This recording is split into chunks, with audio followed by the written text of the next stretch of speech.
background you have. It looks like we're in some sort of jigsaw like dungeon thing. So yeah, Yeah.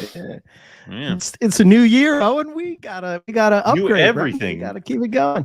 Been We're busy. starting I've been early. What's up, yeah. everybody? We are back.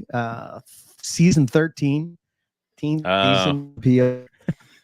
I mean, is it a Yes. lucky season? Is it an unlucky We've been doing season? this for 12 years, man. Oh God. 12 years every Oh Tuesday. my Well, at the God. beginning, it wasn't every Tuesday. But I'm The excited longest for running tonight's show. gig I've ever had. Yeah. I know, right? Yeah. I think it's almost as long as my marriage, man. Yeah. So Dory was here. Dory was here before I was. Yeah, that Yes. was yeah. Mm-hmm. She was 2006. So yeah. This is episode 547. And yeah, tonight I'm excited about this one because I've been watching Damian for a while. He would post up these short little videos on Instagram if you follow him over on Copperhead Customs, and basically it would be like, you know, some kind of like jungle music and the carpet python just like coming up over the perch. It's like, you know, see dew from the mist that just came through, and I'm like, man, that must be awesome to watch that every day. And it's sort of like where I sort of get the idea of like wanting to sort of like trim the collection down and sort of focus on having better enclosures, being able to watch them like I would in the wild. Supposed to have to make this happen last year, but you know, things happen and whatever. And here we are. So we got him as the first guest of 2024. So we'll be talking about that. We got a lot to talk. We're going to talk about if you design a carpet python cage, what would you do and how would you do it? And you know, like size wise, height wise, perching, all that kind of stuff, heat, UV, lights, all that kind of stuff we're going to talk about. Let's see. There's a lot of people want to set that stuff up. I mean, more and more people want to do that for their animals. So yeah. Yeah, 100%. So just I got two things to ask you. I mean, one, we're getting bombarded with crazy storms here. So if all of a sudden the power goes out and the show shuts down, you know why. Think of it as bringing you back to the nostalgia of season 1, where the show could shut down at any moment. And any moment, yes. Everything can crash. Yes. Yeah. It's like we're flying an airplane with 1.5 engines. It's good enough. What's up, everybody? Robert, his enclosures are fantastic, man. We're gonna, I'll give you a little tease before we even bring them on. Let me just show you what I'm talking about when I talk about an enclosure. Of what we're watching on YouTube. We're about to look at a picture in 12 minutes when it finally loads. So you have time from the point where you're hearing it really takes that long? I mean, sometimes. There it is. Oh, that is a fun IJ on a stick. How dare you, dude? That's a Darwin. Darwin. I guess they're all the same now, right? I mean, you're getting ready to jump down my throat, and it's like, well, technically, you're somewhat correct. Well, yes, I know. Taking away your MORELIA card. Take it. I'll earn it back. Yeah, exactly. So, we're going to be diving into that, and I did want to say that. We do have the calendars available. It's kind of can't really see it. This one is Owen's. Shiny. Yeah. But you can exactly. Gave me an idea for your. That just reminds me of that when we got the first calendar printed, and you're like, I took pictures of them, but they seem all weird and glossy on my camera, on my phone. It's because you didn't pull the freaking screen off the lens of your brand new phone. Dude. That was definitely an old guy move, right? These are so much better. But I wasn't an old guy. What had happened? That was definitely an old guy move. Yeah. But it's all good. What's up, everybody in the chat? We're going to be getting into this. And we got a lot of MORELIA stuff lined up for the upcoming season. We have rough scale shows. We got chondro shows. We got carpet shows. Tons of stuff that we're going to get into. Anything you want to hit on, Owen, before we bring Damian on? No, just I updated the website, so Rogue Reptiles was updated, and there's a bunch of stuff over there, including the false water cobra and the rhino rat snakes. And I got through the Chinese king rats up there. So there's a ton of stuff over there. So if you were kind of poking around, go check that out again. And that I have 2 shows coming up. It's the Oaks Reptile Show and the Hamburg Reptile Show coming up. I'm sorry, the Morgantown, whatever the hell they're going to call it now. So I'll be at both of those coming up in January, February. No more chondro shows. Oh, there's my chondro guy. No. Yeah. Francis you get 2 per season. That's it. 2? 2. No. 2 per season. My friend. No. We're going to have a problem. Listen, I bet you could breed them in a fish tank. So. You think so? I could. Yeah. I know I could. You probably could. I don't know. I mean, they're mystical dragons that sit on a stick. But you know what? If I lock them in a cage. Yeah. But you can't breed IJs, though. So, I don't know, man. They come from around the same area. Yeah. So how you bred like I don't know, man. Oh. My bread line? What? No, I'm sorry. What? That sounded like a shot. I don't know. I would never. Enough of you. Let's bring Damian on. What's up, Damian? How you doing? How we doing? Welcome to Morelia Python Radio. Thank you. Good. Yeah, man. Awesome. I'm ready to talk caging and carpets and all kinds of stuff. So, hey, Owen, after that comment, that's a cute beard you got going there. Thank you. Thank you. We can't. I mean, do you have to like oil that, or is it just naturally? I'll wake up looking like this. I know what I'm talking about. do people mistake you for an old like timey? Like, do you do the villain twirl when you cackle, or no? All the time. Good. I would too. Yeah, I mean, that's fantastic. So, I guess Owen's gonna have his. He's gonna grow it now. I know it. He does this all the time. My wife would shave me in my sleep. So, I guess we'll start with Damian. What kind of got you into reptiles, and what led to your cage design stuff? All right, so I got into reptiles when I was 10 years old, so in 1998, and I was in probably grade 4. And I had a teacher that was our environmental studies teacher. And he would bring in his snakes. He had black-headed pythons and children's pythons, I believe. Okay. And I was just instantly hooked. And then they got some guests in that would bring in carpet pythons, and they'd be wild-caught ones that they were about to relocate, so they were all angry. And covered in ticks, yeah. Yeah, I was just absolutely hooked from word go, and obviously I must have bugged my parents until they gave in, because the next thing I remember, we went to a breeder's place called Russell Grant, and he back then bred all sorts of things. He had scrub pythons and carp pythons. I think his wife had a red belly black snake. They had green tree frogs. They had all sorts, and yeah, now he actually breeds green tree pythons. Nice. But yeah, back then, I remember walking along on one side of the room, there was cages, and down the bottom, there was the big scrub python. I remember looking at the scales going, those scales are bigger than my fingernails. And his big female actually grabbed him and tried to constrict him one night, because he'd been in the rat room, and then went to clean some cages at night.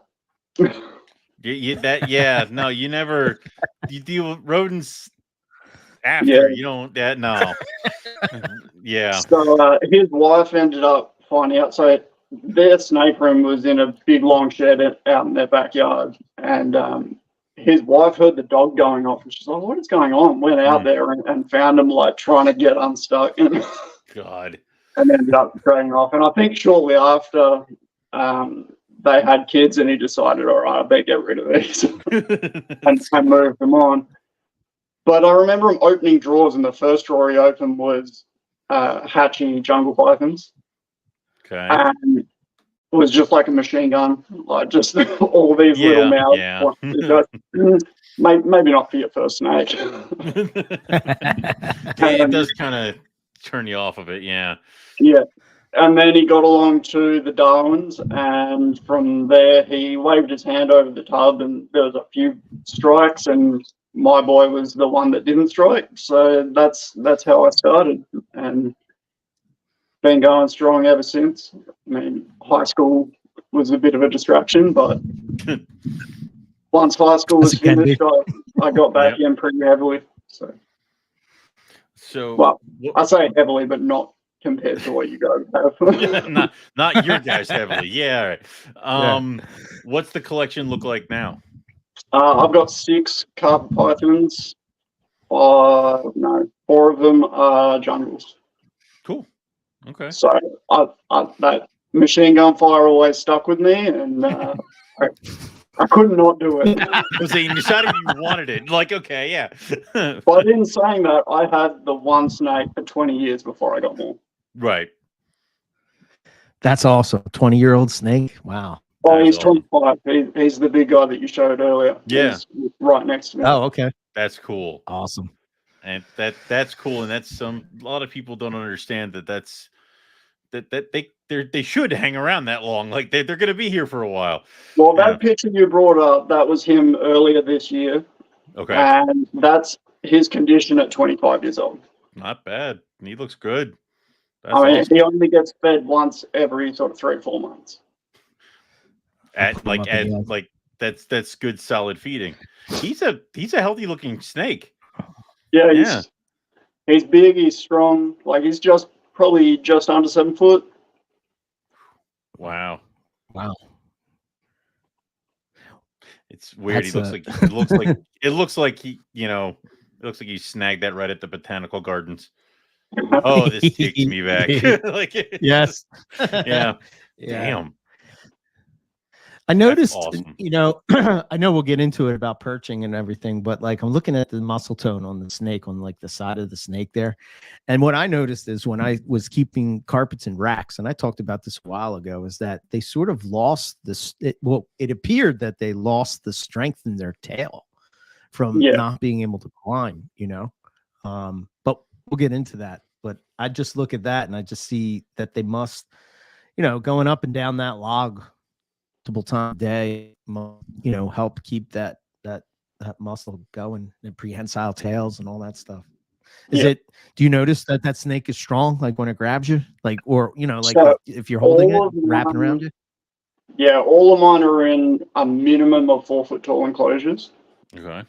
And they're all scary strong. Yeah. As they should be. Like at a certain point, they should have some muscle tone to them. I mean, yeah. Yeah, one of my jungle girls, she's you'd love her, Owen. She's a bitch. Excellent. Right up my alley. When she hits food, it's insane. Like a little scary, yeah. Oh yeah, and especially when she starts tracking your hand instead of the rat. No. That's a nice one. That's a pretty one. Yeah, so that's actually a pure jungle with reduced patterning. I like the X kind of halfway down there. Who needs a Jag, right, Owen? I know we don't really do Jags anymore. When you came over like that, when you came over to pick up your stuff, and I showed you the zebra jag that I'd put in like a cage, and it was just like I feel worse now because I can see him just constantly. I think he's got a lot of room to really kind of ramp up, and I'm like, so. Yeah, I didn't know about Jags for a long time because I wasn't involved online. And then I saw one day. I was like, what is that? And thought they looked amazing. And then I found out about the Muro. I was like, nah, can't do it. Yeah. And then I found out that you can get pretty close to a Jag just through selective breeding. And I've very selectively built my collection around that. That one looks almost Is this a gelatin? That is a Tremaine line gelatin, yes. Ah. Wow. So interesting thing about the gelatins, and even the ones I found in the wild and the ones that I have and produced and have seen in other collections, is they have that stripe that goes down. I don't know maybe if I do it here, I can do it better. But it's like right behind the neck as it goes down. Those sort of, and it has, me and Rob are calling them railroad tracks, but just interesting that absolute sucker for stripes. Yeah, everybody loves stripes. Just these are all pictures you took, right, Damian? Yeah, they're all my pictures, and that one is next to an enclosure, not in an enclosure. But oh, okay. Oh, cool. Using the enclosure as a backdrop. Yeah. It works. Yeah. People are saying that they're all calendar pics, and this is my whole thing. Like, what led you to the spot now to where you wanted to make your enclosures better? Like, where did that come from? Just one day you decided. My first enclosure was a homemade enclosure that my dad built. It was top opening. It was probably about a 3x2x2, and it had a shelf in it. And this was back when we didn't have all fancy lighting. We had what was referred to as party globe. So it was just a light bulb that was painted blue. And that's how we kept. And good enough. Wall mount thermostats, which I now despise. But yeah, they were basically jerry-rigged house thermostats. So I just controlled the ambient. But what I've since found out is when they fail, they lock the lights to an on position. Yeah. So that's a real good way to create a pizza oven. Yeah. I mean, I think my first couple cages were hooked up to a dimmer switch, and it was like you just you figured it out, and then you left that dial alone, and the slightest breeze would just send that dial either all the way on or off. So I mean, good in theory, but like we've come so far with technology, it really surprises me that enclosures still get sold to this day with those same thermostats in them. Yep. And then people go and put 150 watt ceramic heat emitters, and it's just like, what are you guys trying to do? Like, burn their house down. Yeah. Well, the other thing people don't realize is that the wiring has a heat rating, and I almost guarantee 150 watts ceramic heat emitter is going to exceed that. Yeah. Oh, yeah. Yes. 100%. Yeah, it's like I think that when you're first getting in the reptiles, the idea is that they have to be warm or be able to warm up, and I think we're always focused on making sure they're warm. Where I found, especially with carpets, like too much heat is worse than too cold. Like as long as they can get back to being able to warm up at some point, they could withstand a little bit of cold. Whereas if it gets too hot, that's it. It's game over. Yeah. I don't know. So when I was probably 11 or 12, we traveled around Australia by car, living out of tents for 3 months. Okay. Did he just bail? I don't know. Something happened. We're good. Keep going. So we traveled and lived out of tents for 3 months, drove from Melbourne to Darwin and back. Nice. And my dad said to someone one day, like, we're not seeing any lizards or like snakes or anything. They're like, well, lizards, you're in the wrong spot. Snakes, they won't come out until it cools down. Right. And he's like, oh, really? They're like, yeah, it's way too hot during the day. Like, they hide from the heat during the day. Yeah. And then come out as that temp starts to drop. Mm-hmm. So, yeah, I think the whole keeping them, people seem to still think that you got to heat the whole enclosure. And I think that's something from the past, because I remember when I was younger and we were using party globes, saying to someone, well, can't we do a big enclosure? And they're like, you'll never get it hot enough. Right. Yeah. And I know that mentality, because it's like, you'll never get the cage hot enough. Well, I don't want the whole cage doesn't need to be hot enough. A spot of it needs to be. Like, yeah. And unfortunately, I think that sort of mindset has stuck around, even though the knowledge is there. And I think that's because the more experienced keepers are not online that much. They're not in the Facebook groups, and Right. they don't chip in because they don't want to argue with 12-year-olds that think they know better. That's the other thing. I come in and tell you how I do it. The first thing that happens is somebody pops in and tells me I'm an idiot, and I have no idea what I'm talking about. It's like, you're right. Okay. Only been breeding and keeping for 10 years, but yeah, okay. The sharp end of that stick is now the new keepers have no way to get good information. Right. That is the different part of it. Yeah. So that's something that I would like to see change. I think that YouTube is probably the way to do that because you can just ignore the comment section. I think we disable it. Like, we just turn it off. You're not allowed. Well, we just kind of you just go, oh, what do I do in this situation? You just send a link to a YouTube video and walk away. Yeah, just leave. Oh, you're alive. Good. Yeah, my store's power is back on. We're all good. Everything is good. Now we don't have to eat all the ice cream. I don't have to worry about anything. Yeah, I know. That's terrible when the power goes out. That damn shame. Anyway. Yeah. Sorry, guys. Sorry. You're all good.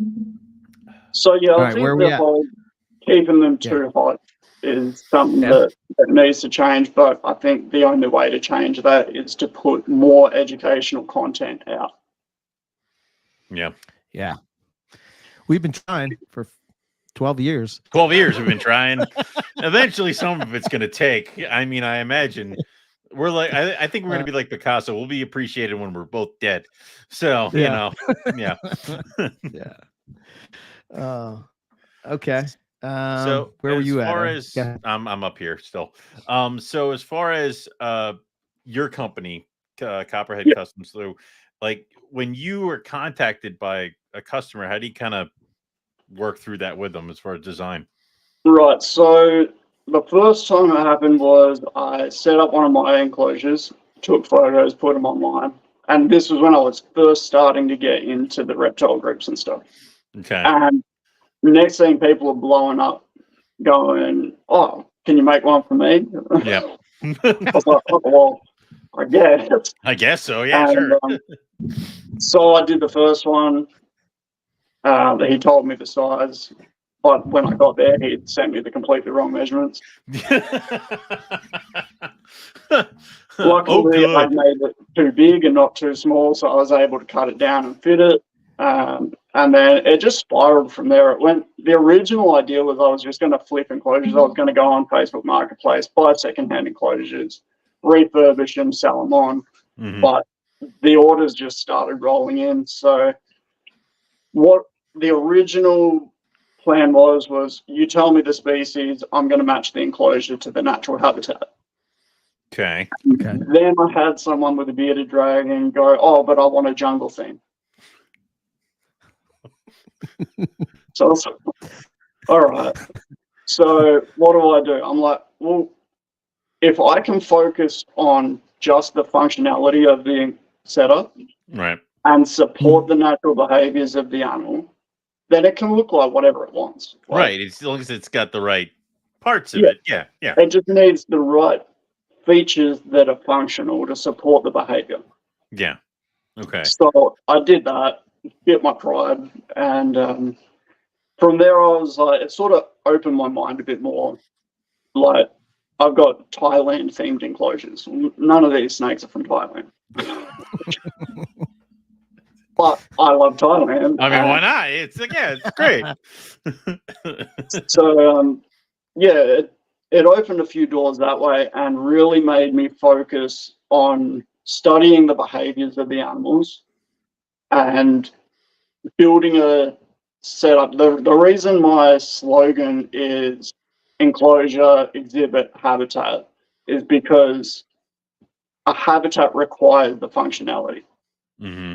Whereas neither of the others do. You can have a completely empty enclosure with paper on the bottom and a heat light, and that's great, but it doesn't actually support any of the behaviors.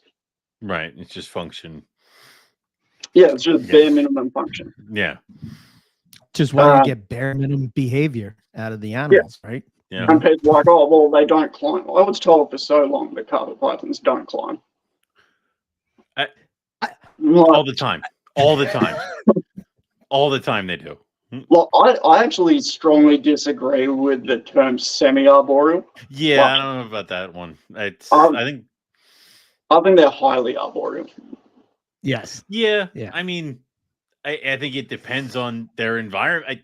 I think they're like all-terrain freaking vehicles. It doesn't matter what's in front of them. They're gonna go, and I think that's true for all snakes. Like each one is individual as well. Like I've got some that will stay up high all the time, and then I've got one of my girls. She's the albino dove, and she prefers to be down the bottom where it's really dark. And I think that's probably due to light sensitivity. You say the albinism might have something to do with that too. Yeah, but she won't bask under an incandescent. I know that with alligators, when they're albino, they have to watch because their eyes, they can go blind and stuff like that if they get a full bask of a full spectrum, which is why every time you see an albino alligator in a zoo, it's either indoors or it's underneath some sort of canopy to kind of prevent that. So I would not be shocked if the same thing kind of went hand in hand. Maybe if it was a lesser, maybe not like as quick to damage their eyes in a snake, as opposed to an alligator that's like constantly out there all the freaking time. But I would say, yeah, light sensitivity makes sense to me. Yeah, well, the thing that I noticed with her is I went from a DP projector and I broke it because I dropped it. And so I did the old Philips light and chucked that in. And I noticed that she would, so I turned my heat off, heat and lights go off at night. And every time I turned it off, she'd come and sit on the branch where it was warm. But she would only do it when the light was off. Oh, wow. Interesting. I saw it like 2 or 3 times. I was like, what's going on here? I'm like, all right, what if I switch back to a DP projector? Switch back to a DP projector, and she started sitting under it. Okay. Interesting. I was like, okay. So then I did, on one side of the enclosure, I did an incandescent, and on the other side, I did a DP projector, and she would not bask under the light. She would only bask under the DP. Wow. Yeah. I mean, and that's something else that I noticed, like, especially here, the albinos are super duper important. No one ever talks about that. Yeah, you know, the funny thing is too, is probably we never observe that, at least here, because the majority of people that keep carpets that are keeping them, say, in a rack, even if it's a bigger size tub, you're keeping the heat underneath, right? So they would never be exposed to the light. And most of the enclosures that are, you know, like this size, radiant heat panels, which again, is sort of like, you know, no light. So we probably wouldn't have ever picked up on that, but that's interesting. Yeah. Yeah. So, and the sort of sad thing about that is like you go on the reptile lighting group, which I love that group, but nobody ever takes into account. They just blanket rule and go, oh yeah, well, the best thing is a incandescent with UV. Yeah. I think it's very situational. Yeah. Yeah. So I understand that the infrared C is the least biodiverse wavelength, but if the animal is not going to sit under light, you have more problems if it won't do that than if it would. Like, no. And I think Nick Mutton said in an interview recently that young carpets, in particular, if they don't feel safe, he's like they'll rather sit on a block of ice than come out and bask if they don't feel safe. Yep. Yeah. Oh yeah. I think that's why they're so difficult to get going. If you're having trouble with them, is usually the setup of the babies. You know, because they feel like they're.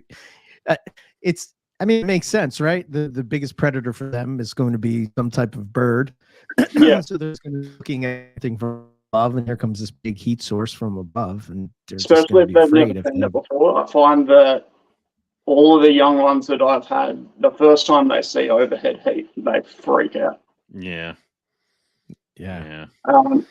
But yeah, back to the question. So the first thing I ask is what's being housed. What's in there, right?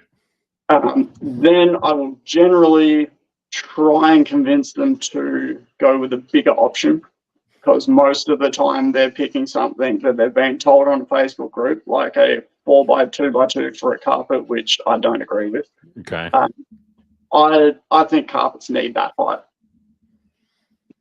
Agreed. So I work with another company who actually build the enclosures so I can focus on just the backgrounds. At one stage I was doing both and it was just way too much work. Yeah, I can see that. So we're trying to make a 3 foot tall a more common option. Okay.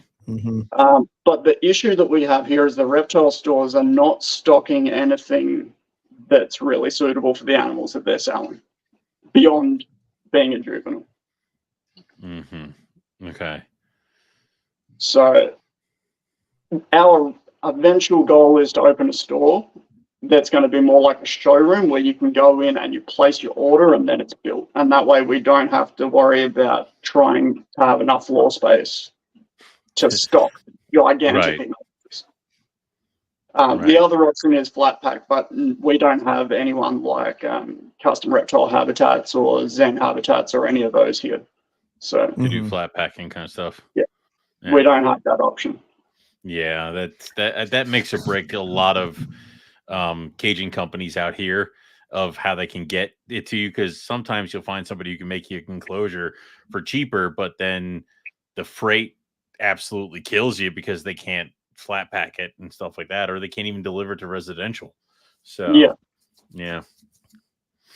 The first thing, ask what species it is. Once we've locked down what size enclosure it's going to be, then I ask if they've got any specific requests.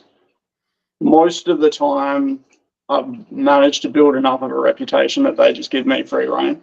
Okay. Which okay. Yeah. If they have a specific request or they're like, I really like this one, I just let them know that each build is completely unique. Like, I'm never going to try and build the same thing twice. Right. But I can guarantee that it's going to fit the function that you want it for. Okay. So do you check out the place where they want to put the cage as well? Because does that kind of come into play as far as what's going in it? That's more on the guys that make the enclosure itself. Okay. But we did learn the hard way that we have to do that, because people are like, oh yeah, I want a 3 foot deep enclosure like my one is here.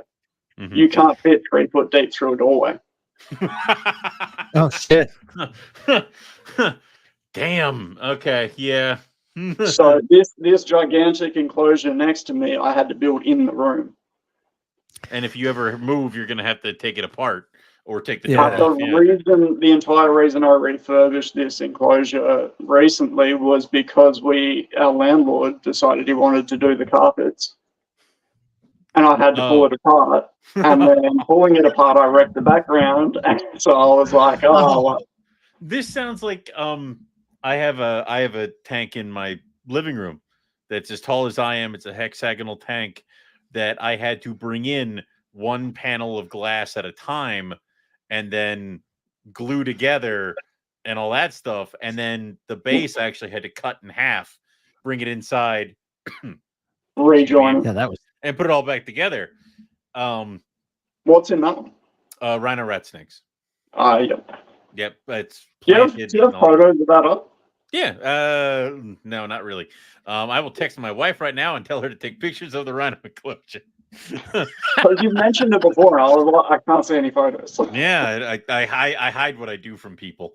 So it's actually very nice. It is nice. Yeah, he did a good job on it. He did do a good job.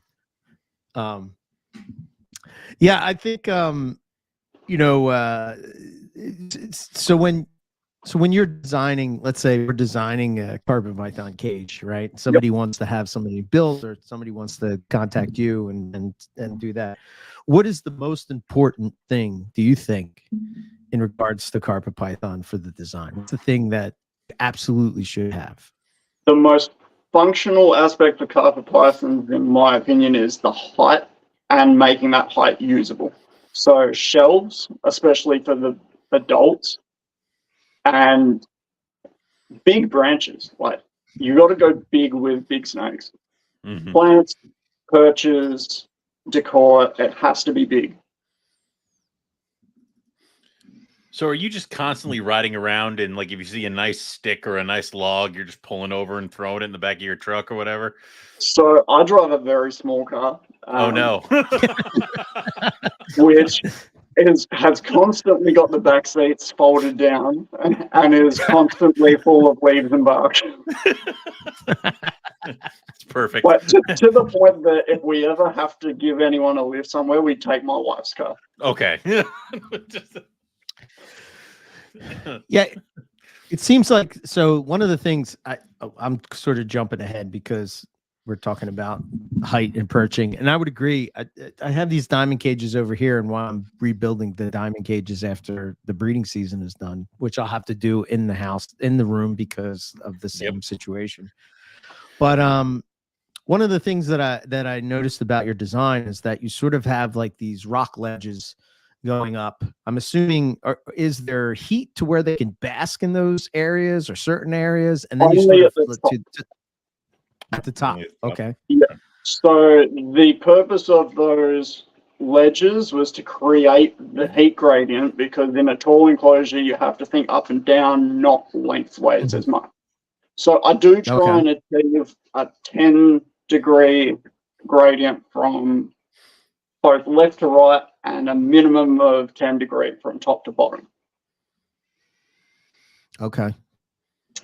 So the middle ledge in that photo, so that's the old setup, that's the one that ended up getting wrecked.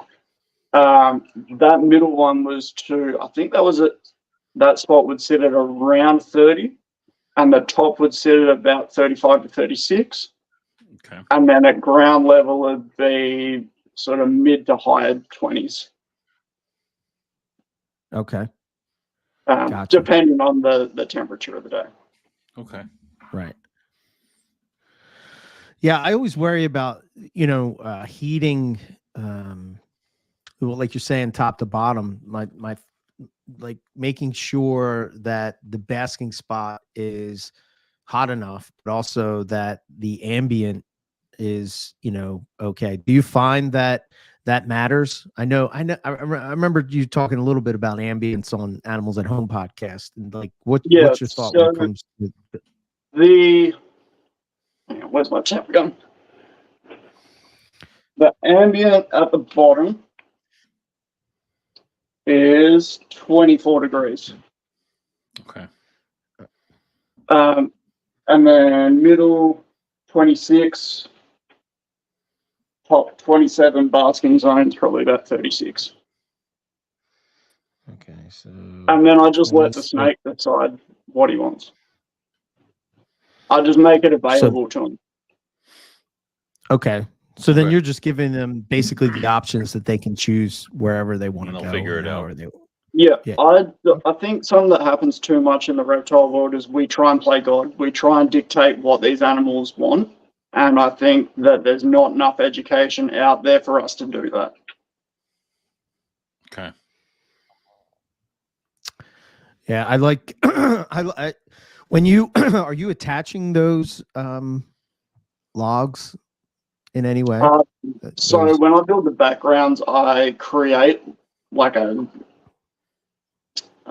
groove or a ledge for them to jam into. Okay. Mm-hmm. So they're all removable. Oh, cool. Okay. So they can actually come out. Yeah. then you have to find a log that fits into that groove again. Yeah. I usually just go for too big, and then I'll figure it out. Yeah, I got you. It's much easier to make them too big and make them fit than try and find one that's the exact size. Yeah, yeah. Have you there's a question in the chat. What temperature is the ambient if you use a thermometer or temp gun does the surface? Have you looked at that? Like what the that's what I just did then. Yeah. Oh, so okay. Ground level was 24. And then the top is 36. 36, okay. So for everybody my basking zone has 3 separate lights. that come on at different times. So as well as the gradient, he's got a build-up of heat to the midday point and then back down to night. Gotcha. So with enclosures like this and with the branching like that, what observations have you observed with your carpets? So as far as perching goes, as they get bigger, so we'll start when they're young. The younger ones will utilize vines. They'll perch a lot on small areas, hang on vines. Once they get bigger, they prefer to wedge themselves between two surfaces, so forks and branches, where the branch meets the wall. And as far as hides go, I make built-in hides where they can wedge themselves down into them. That's cool. But yeah, as far as perching goes, it's very much age dependent on their behavior. Okay. How so? What are you noticing different between, say, a baby and an adult? Just where they're perching? The amount that they're perching? The babies don't really care when they're perching. They don't care so much about being wedged into like the V of a branch or up against a wall. They pretty much only come out and perch when it's nighttime and when they're out hunting and exploring. And then during the day, they will hide. And I use visual barriers. So I use hanging plants and stuff like that, more so than a box that they can go into. So I posted recently a couple of videos of my second youngest girl. And up in the top corner, I've got the branch goes up and sort of levels out. And there's a spot that she can sit up there, and then I've got a big fern that hangs down, artificial fern that hangs down, and she's usually up there, but now she's going down to, it must get too hot up there during the day for her, so she goes down to the midsection and hides under a different plant down on the opposite side. Okay. Whereas the big guy, he'll be out in the middle of the day. Right now he's sitting in his pond. But he'll sit out in the middle of the day. I've noticed that he will sit under the Jungle Dawn, so the full spectrum LED. Okay. He sits under there a fair bit. And one of the other older ones has started doing it as well. She's got a full spectrum spotlight and she sits under that. And I think that's from the research that I've done, they can actually see that spectrum of light better. And that triggers the part of their brain that goes, well, that's where I need to be to get warm. Right. So now I'm using LED full spectrum spotlights in the basking zone to add to sort of tell them, all right, well, I don't want to confuse them. If I've got it on the opposite side and they go and sit on the cool side thinking that they're going to get warm. Right. Okay. So my basking zone consists of, in the big enclosure, a DP projector, an LED spot, an incandescent, and then has a shade dweller UVB running along the whole length of the basking zone. Okay. And then I use real slabs of rock to absorb the heat. Okay. That was one of the questions. The background itself helped with the ambient temperatures. It looked like it would retain a lot of heat. So yeah, it absolutely does, because the board that I use is actually used for insulation. Oh, it's like the foam board kind of. Okay. I think for you guys, they make that like pink. Yeah, really it's like the Owens Corning stuff. Yeah. It's not that popular here, but it is getting easier to get. But yeah, it absolutely helps with the ambient. You guys also have, I heard Luke talk about it all the time from Beach's Scaly Beast. I think it's called tile pointing, right? Or some kind of roof, something that you guys are always making backgrounds out of. Yeah, I use that a bit But I've started playing around with other stuff that I can carve more like cement, but trying to find a way to make it lighter weight, because when you use cement, it just gets insanely heavy. Yeah. But tile pointing it's similar to dry lock from what I can tell, but it's an acrylic-based cement, basically. Okay. Okay. But it's naturally waterproof, which is the big advantage, because you don't have to seal it. Okay. Yeah, we have. I haven't used it yet, but do you guys have Zoopoxy there? Anything like that? We can't get Zoopoxy. Yeah. Do you know Brad's Bioactive Builds? I've heard of No. them. Yeah. He's on YouTube. He makes incredible stuff, and I talk to him a lot, and he's just started using Zoopoxy. He's like, his stuff is incredible. But yeah, we can't get it here. The closest we can get is just so ridiculously expensive that it's just not even worth it. But if you study how to manipulate cement and make thicker mixes and lighter mixes and stuff, you can very easily work out how to do it. It's crazy what you have to learn when you're just trying to build a snake cage, you know? Oh, yeah. My wife's come home and I've been watching like videos in Spanish of guys building like a concrete rock fountain, and she's like, "What are you watching?" Like, shh. I'm learning. Yeah, this is important. This is like school. Yeah, I need this. But you have, if you want to do something like what I'm doing, especially on the scale that I'm doing it, and you want to keep progressing, you've got to look at other industries. You can't just type in how to make a reptile enclosure. Yeah. No. You've got to think outside the box. Yeah, you're sort of paving the way, if you will, you know, because it's not really, I mean, it's recently that this has sort of become a thing where people are sort of like trimming down their collections and making bigger enclosures for a smaller amount of animals, if you will. Yeah. Yeah. At least here in the States. With my youngest snake, I'd probably be about a year now. But when I first got him, he'd only ever been in tubs. So I was like, oh yeah, I'll quarantine him in a tub. And so I got a taller tub so he could climb and put a branch in there, and had all fake plants in there so he could hide and whatnot. And what I noticed was he wasn't actually basking. He just wanted to be up high because that's where he felt safe. And I think that's something that when you look into carpet pythons and sort of study their behavior, being up high, being an arboreal snake, most arboreal snakes will do this. I actually learned this from the guys that keep venomous with black mambas and stuff like that. He's like, the easiest way to keep them under control is to give them something nearby that's higher than you are, because they want to go up. Okay, yeah. Yep. And if you're the highest point, that's then they're bad. constantly going to be coming at you. Yeah.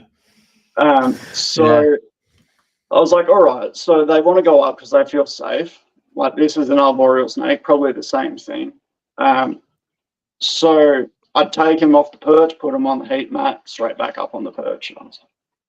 And he'd come from Queensland down to Melbourne, so big temperature difference. I was like, he's going to get sick. I'm like, what am I going to do? I'm like, I don't want to, like, if he wants to be up high, I should be accommodating that. I shouldn't be taking that away just so he gets heat. Yeah. So I was like, well, I'll get a small enclosure. So contacted the guys that I work with. They got me a small enclosure built and put overhead heat in. He sort of looked at it and freaked out a little bit, went and hid. As soon as I seen that he was doing all the right things, I built up the enclosure with lots of fake plants, lots of cover, like a fake plant sort of screen wall on the back, and he went straight into that and hid. And this is, I think, where most people go wrong when it comes to going from a tub into an enclosure, is they want to be too hands-on. Right. Okay. Oh yeah, I want to get him used to being handled. It's like, well, you've just stuck him in a new environment. My big guy, when I refurbished this, hid for a week. Yeah, because everything changed. Yeah. Yeah.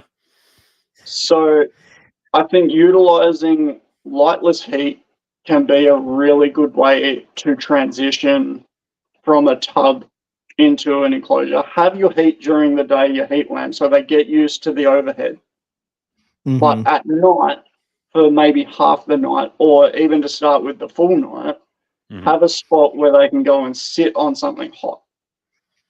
So whether it be a heat mat or something like that, or if you have a DP projector going, have a spot so they're sort of getting that, well, during the day I'm not going to come out because there's too high of a risk of me getting eaten. So in the wild, what would they do? They don't come out during the day. It's too risky. No. They wait until the sun goes down, rocks and road are still hot, come out, get beat. And that's why everyone finds them on the road. So instead of trying to play God and go, no, I'm not giving you the height, you can sit on the heat, you're getting a small tub where you basically don't have a choice. I was like, no, I'm just going to recreate the situation that it would be in the wild. Right. And so to start with, I had a DP projector in there. And then as you got more confident and took more feeds and got established, and I didn't handle them during this time at all. That's important. Yeah, That's an important. That's my favorite thing, where it's like, I've tried to feed the snake 6 times and it won't eat. You bought it from me yesterday. Leave it alone. Like, it's just. Yeah, we'll get into that too, because you put your snake in a new environment, leave it alone. Don't try and feed it. Don't try and handle it. Don't go, oh, I can't see him. Where is he? And start digging around. Right. Make sure he can't get out. Yeah. Put him in there and wait a minimum of 7 days. And the technology today, you can set up you can get one of those cheap little cameras that you can put watch it on a screen. Yeah. By the cage, and you can just watch it, not even go in the room, just making sure that everything is good. Come in the room at 10 o'clock at night or midnight or whatever, or if you're like me and get up stupid early, then go in when you get out of bed and see what they're doing. Oh, yeah. Right. I love show days because the lights will turn off in here soon, and then I can see my roughies come out. Like, they'll be out any minute. Like, they're gonna start cruising in a second. Till then, it just looks like nothing's back there. But soon, to your it's not necessarily the aesthetic look that you have per se, but I see a lot of carpet python keepers nowadays. What they'll do is they'll take the hides and they'll flip them upside down, and there's a track you can install like on the top, right? And you just put it up there. Immediately everybody's like, oh, my carpet python never comes out of there. Oh, my carpet python's always in there, that just tells you right there. I think the fallacy of carpet pythons don't climb is from people keeping in 2 foot tall enclosures. Heat rises, the top's probably way too hot. So they're not climbing because it's too warm, not because they don't want to climb. Right. Yeah. Which is why I like having the gradient from one side to the other as well as up and down. Yeah. I know in the early days, I sort of, when I was first getting into carpet pythons, one of the things that we sort of had, that we had this animal plastic made. It was called a carpet python cage, and it was, what was it, 15 inches high, I think, which even still, I don't think that's high enough. But they put the shelf in there, and I don't know, my snakes never used the shelf, right? They would always be on top of, you would have like, hot box. Owens has this too, where you have like those, like those bigger tubs that you use as a hide box / nest box or whatever. It would sort of be right underneath the shelf, and they would sort of, get themselves right in between the bottom of the shelf and the hide. So it sort of started to be, well, do they really need that? They never use that. I don't know. It was very early on with me. It wasn't until I saw them in Darwin when we were herping there, and the thing was all the way up in the tree, and Gavin Bedford's talking to us, and he's saying that he tracked the male for I think it was like 2 years. Was it 2 years old? Yeah, it was part of his dissertation. It was at least a year that the thing never came out of the tree. never came out, never came down at all. And it So bred it was all like the females in the area by like finding like little branches that led to other trees, and it would track its way around the entire botanical It would gardens. leave the tree, but not via the ground. Yep. Yeah. Not via the ground. It would go from tree to tree. Yep. And I think that's where it clicked for me, that it was like, okay, seeing the animals in the wild, observing what they do, I'm doing it wrong. The animal's not using what I'm giving it, and I'm doing right. I'm doing it wrong and need to figure out how to, make it better so that they will utilize, what they're supposed to do, go up, Yeah. And so you got that educational piece of knowledge from seeing it in the wild. What I think would probably have made the difference would be a visual barrier. So my girl, the very defensive jungle, she sits in this spot in the very corner that's actually out in the open. She can hide. There's plenty of places to hide. But the difference is that's where the bamboo thicket is. So from the back of the cage to the front of the cage, she feels hidden, even though she's not jammed under something. Yeah. So I almost wonder, in that situation, if you had hanging plants in front of that shelf, perhaps the snake would have felt safe enough to sit there. It may have just been that it felt too exposed sitting on that shelf. I like that because when I built my wood cages downstairs, I kind of balked at the price of what it would cost to put all glass doors in the front. So I ended up cutting down the sides with wood, and that's where one of the basking shelves is. And the snake is up there a lot because you're walking by, you can't see it. It's up there. It's not tucked in, but it's a good spot. I think a big thing is people don't ask the reason why enough. Like, it's like we're trained out of being curious and questioning things. Mm-hmm. It's, if you can go, okay, I know that this animal wants to be up high. Right. Why is it not utilizing that? Does it not feel safe? Is it not the right temperature? Is it not big enough? Like, right. And same thing like with shedding. Like, people, like, my snake won't shed. What do? Oh, soak it. Oh, inject the rat with water. Do this. Jesus. So no, you want to know what to do? Work out why it isn't shedding right. Right. What's the shed ease? Just spray that on it. Like, what the hell is this crap? Like, it's. But even that. Okay, why does this work? Because it's rehydrating the skin. Okay, so the reason why your animal's not shedding is because it's dehydrated. Why is it not hydrated? It's got a water bowl. Okay, well, maybe it doesn't want to drink out of the water for one reason or another. Maybe it drinks out of the scales, or once it requires fresh water all the time, or moving water. A big one. Like, people like, oh yeah, I want a big water bowl so we can soak in it, and then go, oh well, he's got heaps of water, I'm not going to change it. No. I have cat litter pans as my water bowls for my white lips, my olive pythons, my crebo, and then I have small, like ferret litter pans is what they call it, for my false water cobra. They get changed all the time because the snake is in there all the time. They love to soak and drink, and they need fresh water to do that. They can't just Yeah, I think that's where I went wrong with Andrews. Yeah. I find the misting. So I've got a misting system on all of these enclosures that actually runs off my outside tap. I don't have to have a reservoir. Okay. So it comes in the window and has a smart device on the tap, so I can control it. That's cool. And they get a 5-minute misting every 3 days. Every single time, if they're out, they will drink off their bodies and off the leaves. I wanted to get a fogger if I was going to do green trees, because I kind of wanted to do a fogger for the rhinos, but they just swim in their water all the damn time. They're like constantly in their water. So I'm like, I don't even. What benefit would you guys have from a fogger? So. Yeah, maybe. so I run a fogger on my really big enclosure. Okay.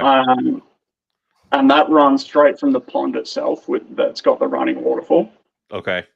But that is more for the plants than it is for the snake. So do you do, because I have a mixture of live plants and fake plants, because there's certain plants that I like, but I cannot keep alive for the life of me. So I found plastic versions of those plants. So yeah, I do both, so it looks nice while I work out what to survive. It's the ones that I get at the hardware store that it's like, this thing likes dark and being left alone. Perfect. Like, and then you set up the UV, and the little UV that I get in the cages is enough for the plant. But I can't keep a fern alive to save my goddamn life. My ferns hate the heat. I think it's the heat that kills them. I can't keep ferns alive, so all of the ferns in my stuff are fake ferns. I found some good fake ferns at Walmart, and I just bought the hell out of them. And the craft stores. Yeah. Yeah. What do you use as far as live plants? Is there a go-to live plant you use? Now that I've got the misting carpets? system on, I've got much better success. There's a species of Dracaena which kind of looks like bamboo, which tends to do really well as long as there's a misting system. It needs high humidity, otherwise it just dies. I've learned that the hard way. Parlor palms and cascade palms seem to do all right. Ficus benjamina does well. And then the creeping figs do well as well. Nice. But I think that they're easier to keep alive in bigger setups than smaller setups because you don't end up cooking them. Gotcha. Yeah. I think you said this earlier, but Joshua had a question real quick. What would be the dimensions that you would recommend for carpet python? What age is the snake? I'm going to say adults. Let's go with adults. Adult? Absolute bare minimum for an adult that hasn't been fed to a ridiculous size. Okay. Look at you, Owen. Well, I only have one still. All the other ones are gone. But yes. Yeah, 4x4x2 as an absolute bare minimum. Okay. So that's 4 long, 4 high, 2 deep. Preferably 4 wide, 6 tall, 2 deep is better. Okay. But adults, as much as you can possibly give. Honestly, this one next to me is a 5x6x3 deep, and if I could, I'd go bigger. That's cool. I think you sent me a picture just so people get an idea. What size is that? That's the big enclosure. That's the one that's next to me. So that's the one that my Darwin's in. Okay. And the picture you posted before of him perching on the branch looking small, now you can see why he looks small at 7 foot. That's very cool. My dog is asleep right here, and I'm like, "You still breathing?" Because the second he's gone, I'm redoing the living room to make room for diamonds, and that's the kind of cage I want. Like, I want something huge. You still breathing? Yeah. You know what I think that a lot of people don't take into account? They're like, "Oh, I don't have the space for bigger." It's like most of the species, even bearded dragons, they climb, like go up all over. Yeah. There's so much wasted space up. Like, yeah. I understand if your wall's not long enough, because some of these walls aren't long enough to go as big as I want to go. I have considered getting a 6 meter long by 3 meter wide shed and just segmenting it into big walk-through enclosures and just insulate the whole shed. But I love that because it's like, and there are cage companies here that people have had these enclosures that are almost like walk-in closets but the problem is that what they put in there is like they get a 8 foot by like 4 foot, and then they put in an adult croc monitor, and it's like, well, the problem is that you took the big enclosure and you shoved a much gigantic bigger animal. granite in there that needs, now that you've chosen this animal, it needs more space. Like, Yeah. rather than just doing up what you have. There's a guy on Instagram that has a crop monitor, and he built an entire room with like a little mini swimming pool and all of these. It's turned it into an entire jungle, and they videoed releasing it. And this thing was running and jumping from tree to tree around this room. That's awesome.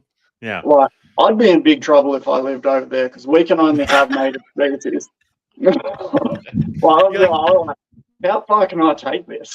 I mean, you'd have to probably live in one of the really warm states because you'd be like, I could totally make this shipping container into an enclosure. Yeah. There's a guy that's done an entire greenhouse, and he's got a big pond with a glass front with arowana and peacock bass, and he's got dart frogs jumping around and gliding frogs and all of these exotic plants. And I'm glad you're over there because I feel like if you lived close to me, we would have a very bad mutually exclusive relationship where I would be like, I have the guts of this hot tub. I need you to make it into something that I can put like a herd of tortoises. Like, no, it would be very bad at all because I'd make the serpentarium happen.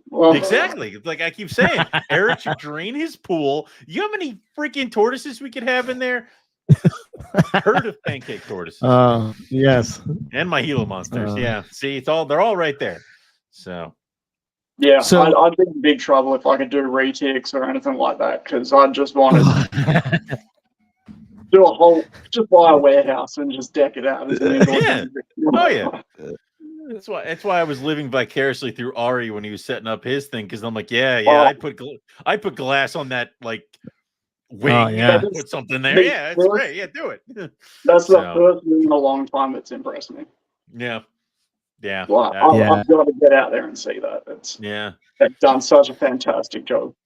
I love that kind of stuff. Well, the 2024 Carpet Fest will be there in Texas. It's a little bit of a long plane ride for him, though. It's just a little bit of a tough trip. Yeah. Of course, it is the same week that I will be leaving for Australia. Exactly. Pass each other. Exactly. You guys can just plan it. So son of a bitch. We'll just switch. Yeah. Yeah. If your planes get close enough, you can send that message back and forth. Yeah. How do you? So with a tall enclosure like that, what about airflow? I think that a lot of times something that's overlooked, especially when you're humidity and all that kind of stuff. Like how are you dealing with that? So let's start at humidity. Now that I've mentioned that I run misting systems on all of these, people saying that carpet pythons and humidity are a bad combination. To me, that's the same as people saying that bearded dragons can't be kept on loose substrate or sand.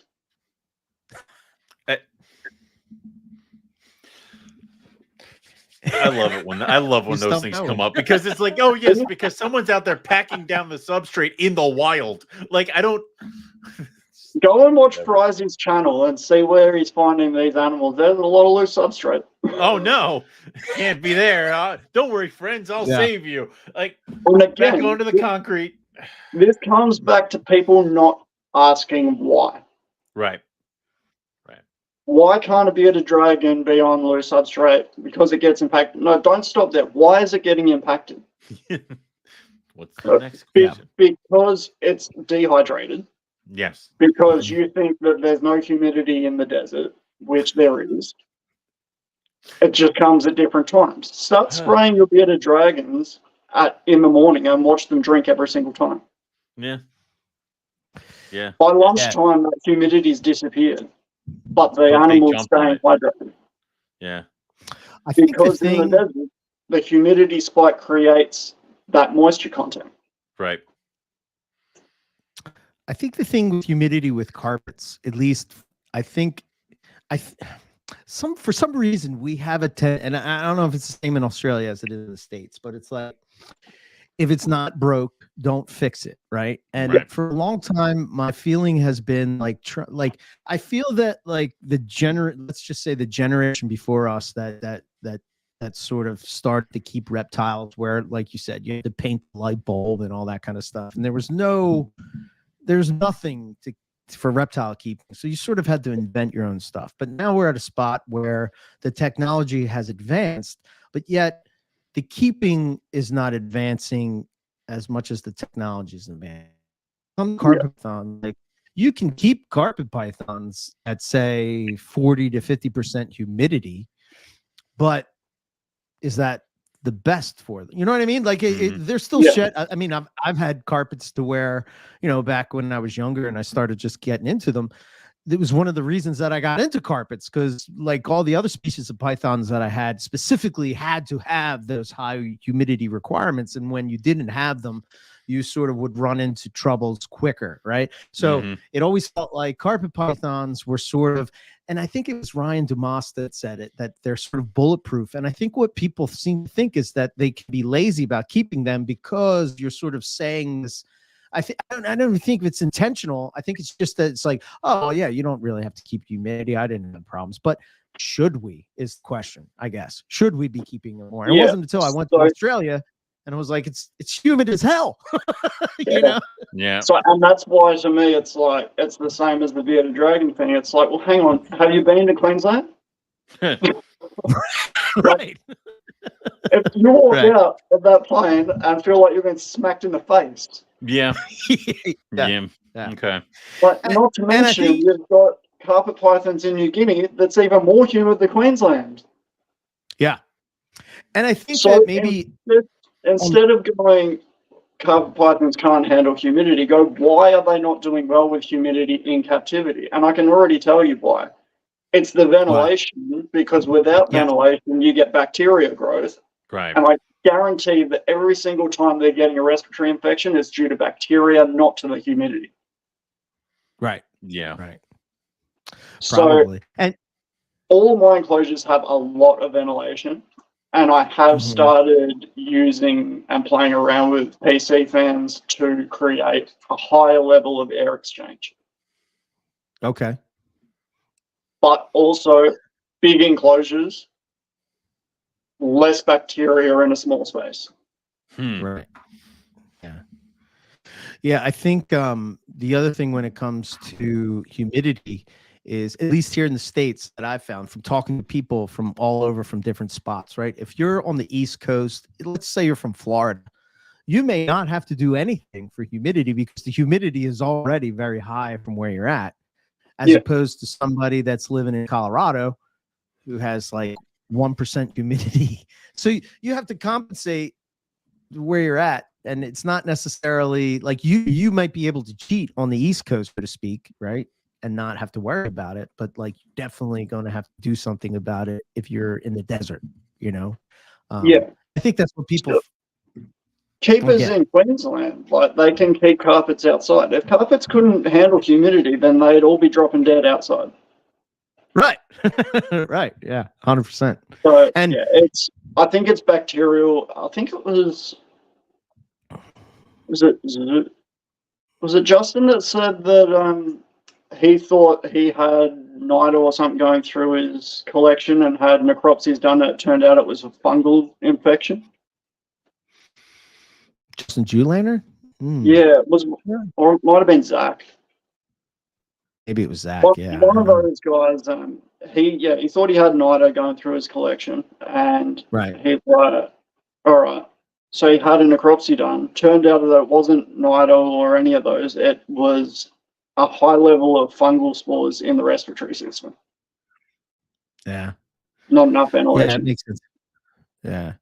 I think chondros have the same issue, right? It's like, do you spray them? Do you not spray them? And I think for me, the reason that I've always failed at keeping them, right, is because I think they need even higher humidity and they need in becoming dehydrated. And that's why you see prolapse and all the other things that happen, is because they're dehydrated.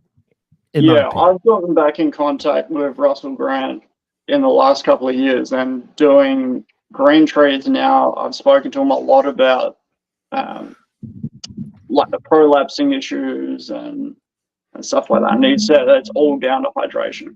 Yeah. Yeah. I think the other thing is, going back to what you were saying earlier, like when you have the fogger or the sprayer, you know, going, that you're seeing those animals drink off their coils. I would imagine that You know, I haven't been the farthest I've been in Queensland going north is Cairns, but I can imagine that the humidity is getting higher as you're going north. Did you go to the Daintree at all? No, we went to we were in Gelatin, Cairns, Atherton, and we went out to Chillago, like out in those areas. That's kind of where we were. The Daintree is really, really beautiful, and super high humidity, especially once you get into the rainforest with that many plants. Because you got to think, like, plants are full of moisture, and the heat causes that moisture to evaporate. So I think I believe that the issue when it comes to misting, fogging, and humidity in general with carpet python is not that in itself, it's what that causes, which is the bacterial growth and fungal growth. I think that's pretty easy to combat with just adding ventilation. You can learn a lot from chameleon keepers as well, because they had to work out how to make it work because their animals were dropping dead. Right. Yeah. And having a place where the animal can get out of it, and can get away from the moisture. So like something that I see a lot with 2-foot tall enclosures is they don't have the space to get up and out of where's damp. So when I turn the misting on for 5 minutes and the ground's wet, the animals go up. Right. Their instinct tells them, don't sit in this. Don't sit in water. But if you play God and don't give them that option to be able to follow their instincts, then you're going to run into issues. So obviously I haven't been keeping naturalistically and bioactively for the whole 25 years that I've been keeping. But in the last 3 years I have been keeping like that. I've never had a single animal need to go to the vet. I've never had respiratory issues. I've never had scale rot. And I've been misting them like that the whole time. Yeah. So, if you're running into issues, don't blame the animal and go, oh, the animal can't handle it. Work out why the animal can't handle it, because it can handle it in the wild. Yeah. I know that some people will argue that you can't recreate nature in a box. I think to your point earlier about finding out, like, what are those key points, right? Doesn't necessarily have to, like you're saying about, bamboo and stuff when there's no bamboo where carpets are from, at least that I know of. I mean, there's probably invasive bamboo out of people's gardens. But. Right. But, you're just trying to figure out what makes the snake a healthy snake, and what does it need in order to thrive in that environment, and try to recreate that, and then try to work out those issues, like you're saying. I think that's the other thing, right? Everybody's looking for that cookie cutter sort of recipe, like we're baking cakes or something. Like, that's why I kind of think carrot sheets are kind of I don't know, they're good and bad, right? But the bad thing is I think, at least for like, keepers that I know, it's sort of like they just follow this recipe. They're not paying attention to our snakes. I remember years ago, I talked about this many times on MPR. It's like, for the longest time, you're told pythons need to have a 90-degree hot spot when you're keeping them, like, and back then we were growing them up in tubs, and they would all be pushed against the front of the cage, and we're like, I wonder what they're doing. They're in their water bowl because they're trying to escape the heat. It's too hot. It's too hot. Turn it down to 85. As a basking spot, and then all of a sudden, now you're seeing more of them using the ambient back and forth. I mean, I think that is an advantage to keeping in bigger enclosures as well, that you get to experience that behavior and try and work out why. Like my big guy, he's always had the ability to soak in his water bowl. Never done it. And then last year, I think it was actually earlier it was end of last year. He's sitting in his, so I fed him a guinea pig. Jesus. And then he went on a 6-month fast. Okay. Makes sense. And everyone else is getting fed, and he started becoming more active again. And then he was all of a sudden I'm like, where is he? And it turned out he was in the pond underneath the waterfall. Okay. I was like, all right, that's weird, considering he's never soaked in his life in the last 23 years. I was like, that's strange. I wonder why he's doing that. Pull him out, make sure he's not got mites or anything. I'm like, no mites. I was like, all right, put him up on the branch. Next day, he's back in the water. What's going on? And I remembered seeing a photo on iNaturalist of an olive python in a water trough. Okay. And I'm looking at that photo. I'm like, oh, I know why I'll be doing that, because he can't chase down a wallaby. So he'll sit in the water like a cock would. When that wallaby comes along, has a drink, bang, got himself a meal. So I'm like, well, it's been a while since he's eaten, even though he had a big feed. I wonder if it's in response that he's hungry. So I'm like, I'll give him a large rat. Okay.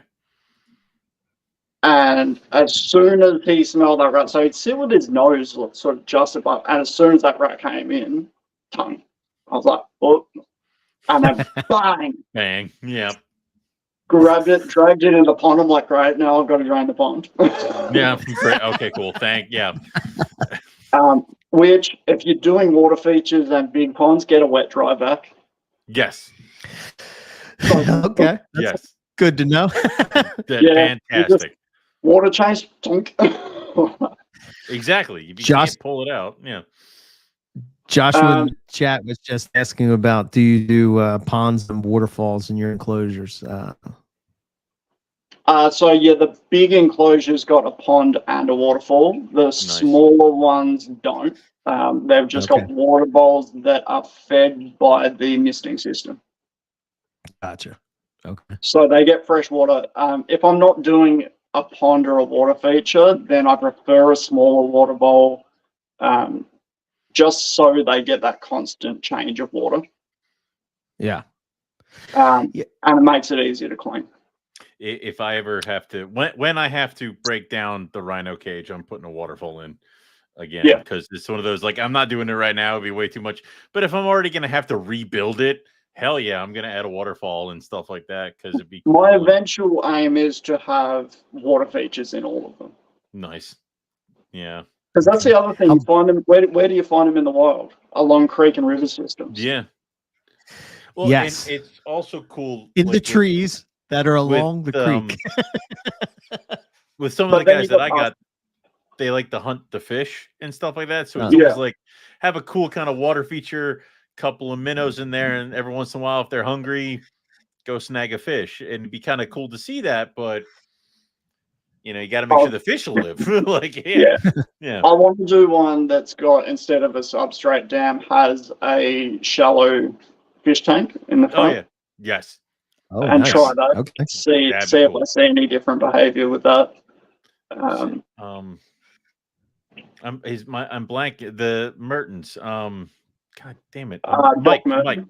Mike's monitors, who does the he has the Mertens monitors, and he has a viewing window, so when they're underwater and stuff like that, and you know, he can see all that stuff that they do when they're swimming and something cool with him that I think was, like, I don't keep monitors, but I still watch his content, because I find people like him that think outside the box really, really useful in trying to implement. Same with like the venomous, like giving them somewhere high to focus on rather than focusing on you.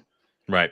Right. And one of the things that he does is he's got a hollow log with holes drilled in it above water.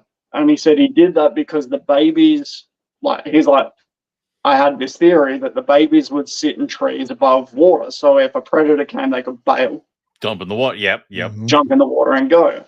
And then it sort of made me think, well, there's a kid here called Miller Wilson that does a lot of survival videos and goes up bush all the time. And he finds carpet pythons all the time. But unlike the herp channels and stuff, he's not just road cruising. He's like deep rainforest, walks in. And I remember a lot of them are on logs that are going over the rivers. I was like, all right, well, why are they there? Like, they're not there for food because they're too small. It's a lot of them. I was like, I wonder if it's a safety thing. And like, he's got footage of some of them bailing off the side of these logs into the rivers. That's what a lot of the water snakes do around here. They're usually around the creek, and then it's like, oh, I'm gonna get close to this, and I'll take a pip, and it's in the water.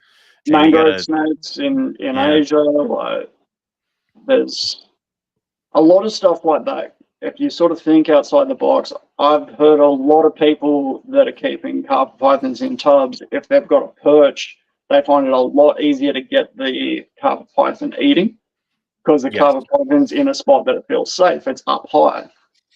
So instead of it recognizing the prey as a predator because they're on the ground, they go, no, I'm safe, so it must be something to eat. Right. It's, I think my first clutch was like they had the water bowl, and they had like, I want to say they had some kind of a hide, and that was it. And it's like, and now it's like, they have the hide, which I've made sure takes up this much space and has this much depth and can be used to sit on top. They have perching.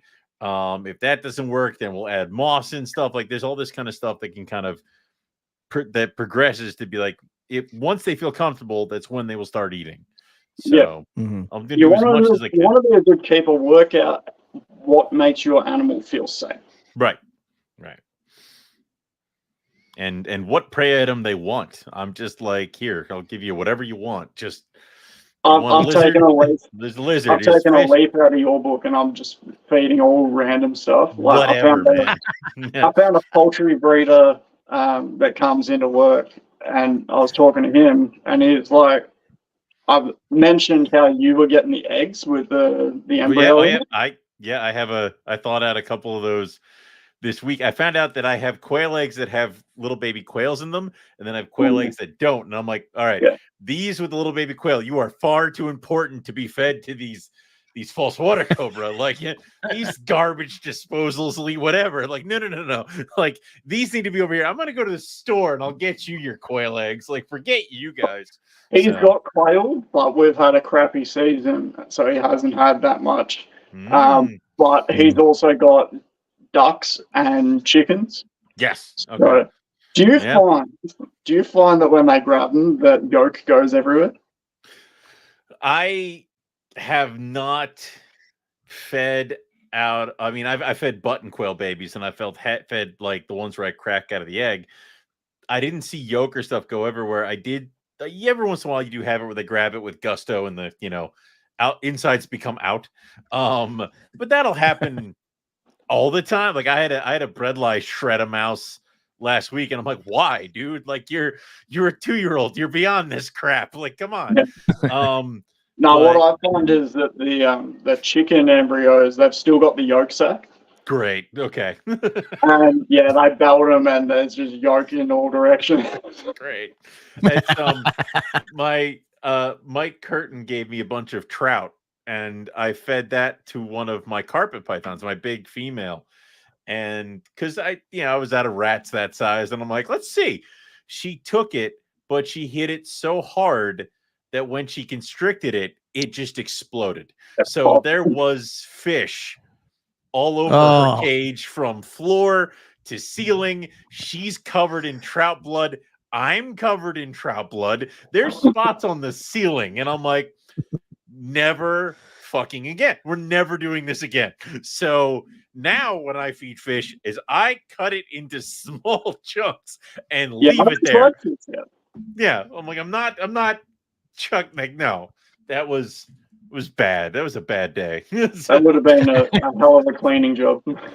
It was, because it's like I have to sit here and wait for her to finish eating the parts of fish that are still attached to what she's got.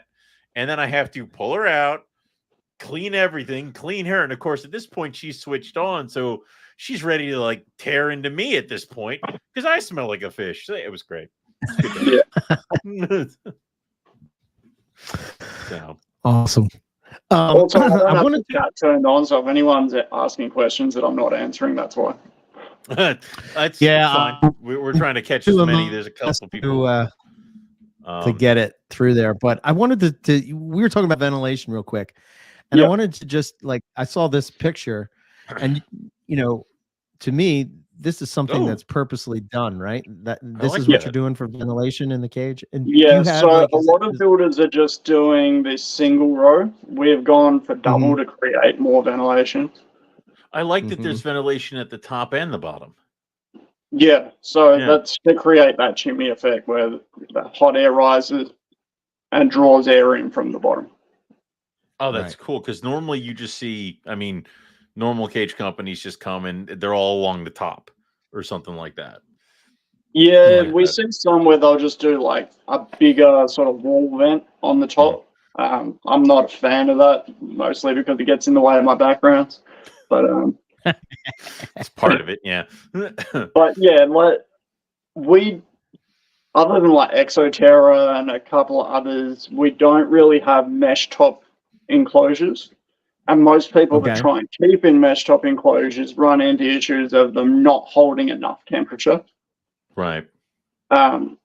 So I think that's a pretty easy way to solve. You just block off part of the mesh, not all of it, part of it. Right. Just, If you do all of it, then you've got no ventilation. You're going to run into bacteria issues. But yeah, we do the side vents unless it's a case of a three-sided background.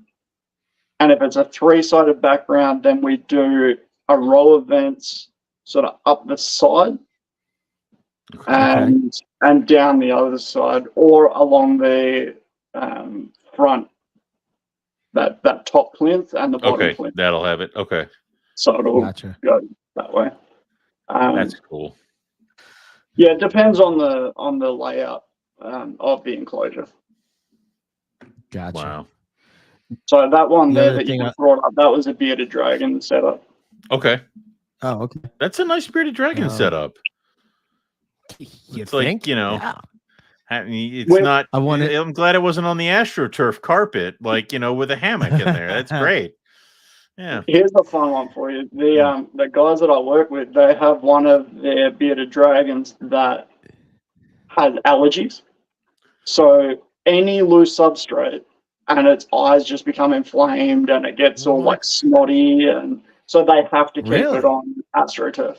Wow.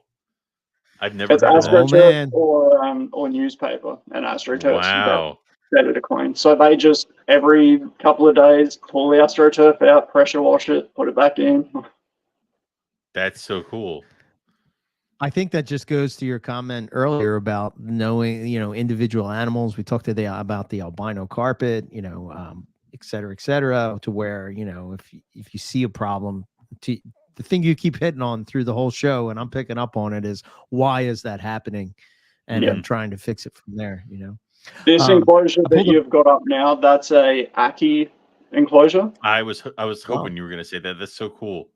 Yeah. Beautiful. So that's got a really deep substrate thing, and in that front bit where you can sort of see the sandy looking bit, that's a cover to a burrow. There's a burrow system down in that, and there was a front panel that comes off the outside with a window so you can see into it. It's so cool. Okay. Now, do you what kind of what is the ledge made out of? Because I know we had a couple people on that have larger monitors and they had to go to something heavy like a concrete because the monitors are just carving up whatever else they put in there. Yeah, so I use the XPS foam that we talked about, the insulation foam, to carve the shape, and then if it's something like a lace monitor, I'll cap the top of the shelves anywhere that it's going to grab onto with a layer of thicker cement. Okay. That also acts as a heat sink, so the heat will soak into that and create that more natural basking experience because they're getting the heat from above and below. Right. Or I just do extra coats of the tile pointing. The way I'm doing it now, making the thicker, more carvable coating, I can go much thicker with it at a lower cost. So that's eliminating a lot of the issues of durability. That's cool. Wow, that's a beautiful enclosure, man. I love that. It's like the amount. Ledges. I mean, it's not falling short on me. That was like a 6 foot long by 4 foot tall by 2.5 deep, I think. I put a Brettles python right in there, man. I mean, but look at all the little rock crevices and stuff for the Ackies. Yeah, Like I could see one could be jammed right in that one back there. Like it's perfect. And I love the burrow thing idea. Yeah, and there's a lot of big, deep crevices and stuff to support that natural behavior. That's awesome. I just want to make note of your attention to detail with that background, man. Like just the way that you've painted it. I'm assuming you've painted it, right? That's it's about 600 layers of paint. Jesus. Holy shit, man. What I do with a lot of them, and I actually got this from model train dioramas, is I will water down the paint and just drip it down the surface and then water it down and let it dry and then do another layer and another layer. And the more layers you get, the more variation of tones and texture you can get.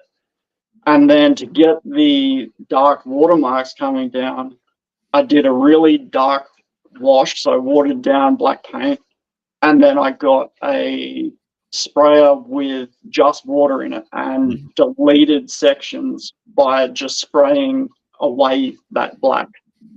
Oh, and that created the water weathering. That's so cool. And I love that you were like, I got it from Model Trains, where it's like, you're like, I told you, I watched the video and it was the Model Train guy. No, well, what a lot of people don't realize is that I'm a massive nerd and I'm right into like Dungeons and Dragons and played Warhammer for a long time, and you make all of your own terrain and stuff. Yep. So I learned a lot of my painting techniques from that. And then I was watching the first person I saw make backgrounds was Cam's Custom Backgrounds. Mm-hmm. Love his stuff. Yeah, his stuff's amazing. It's a shame that he's backed right off and doesn't really do much anymore. But when I was watching him do it, I was like, this is the exact same as what we do with Warhammer. I was like, just on a bigger scale. Mm-hmm. So that was what inspired me to go, well, hang on, I can make this myself. Because I couldn't afford Universal Rock. Like, no. And like, which is funny because now I'm at about the same price point as Universal Rock. But that's why I went the DIY route, was because I couldn't afford to do it. So even if you're looking at this and go, I'd love to do it, but I can't afford to pay someone to do it, give it a go. Try doing it yourself. There is heaps and heaps of videos out there on how to do it. They're not from me because I don't want to delete the need for myself in the industry. Yeah. But if you want to learn how to do it, the resources are there. Just do the research and give it a go. Have you found that your style has I mean, I'm sure you've improved on certain things that you've learned from doing this multiple, it's just like with anything, doing it over and over and over again, you're going to, learn better ways to do things, better techniques, better ways to make it seem more real, etc. Yeah, I'm a little bit ADD and don't do the same thing for too long. So my way of doing it is constantly evolving. I'm constantly trying different products. Gotcha. I went from using normal paint to making my own paints, working out how to do that, just using pigments and different glues, different sealants. So when I started, I was carving it into all the detail into the foam. Now I'm carving the basic detail into the foam, coating it up and carving the details out of the coating itself. Oh, okay. Which I find creates a much more realistic texture to the rock. But a lot of it's through like studying how to thicken cement, using different cement-based products like you guys probably don't have it. Do you guys have rendering over there? It's coating that they put over the bricks to create a smooth, sort of seamless finish, and then they do it in all different colors. Maybe. I don't know. I don't know. So it's very, very popular here because you can make an old shitty house look like brand new. I bet you we do then, because we have a lot of old shitty houses. It's kind of like stucco was what Dylan said that they had in Canada. Okay. So I started playing around with that because that's got to be potable because the water's running off the walls into your drainage and then into your water tanks. Yeah. And then I'm using non-toxic sealants on top of that just to be even safer. But yeah, I'm constantly evolving how I'm doing it. Yeah. Yeah. I would imagine so. What's your feeling on substrate? Like what's your approach to that? So all of my stuff's bioactive, depending on what your definition of bioactive is. I run cleanup crews not to clean up after the animal, but to keep fungus and bacterial levels down. Okay. Because as things break down, there is going to be bacteria there. So yeah, I focus on the ventilation and the cleanup crew to take care of the excess. The substrate mix that I do is a completely custom substrate that I mix up myself. It is loosely based on like an orchid bark soil that you would grow orchids in because they need high drainage and you don't want the water soaking the substrate to the point that it's going stagnant. And I'm constantly checking because the different size enclosures dry out at different rates. So I'm constantly checking to make sure that it's not getting too saturated. Then I do moss and leaf litter on top so the soil underneath can be moist enough that it's feeding the plants. But if the snake sits on top, it's not sitting in water. It's not sitting in something that's going to be harmful. Okay. Are you doing I noticed you were talking about moss. Is that what you have going on these shelves? You're just laying down some moss? Yeah. Yeah, that's all moss jammed into the edges and corners and stuff. The spot on the left-hand side that you first pointed to, there's a crevice down in there. There's a crevice down the back of that I've jammed 2 creeping fig plants and then covered them in moss. So when the misters go off, that moss soaks up all the water and feeds the plants the moisture they need. And they're growing like absolute wildfire. Wow. So the moss can be used to create little microclimates, if you will, to provide a more humid area. His hide has moss in it, so if he ever has a bad shed, I can spray down inside his hide, which you can't see. On the right-hand side, you see the hanging fern. Yeah. That covers the front of his hide. Oh, that's cool. Okay. So it's similar to like your approach to doing the hide box is similar to what you were doing with the monitor's cage where you had the cover. Okay. Yeah.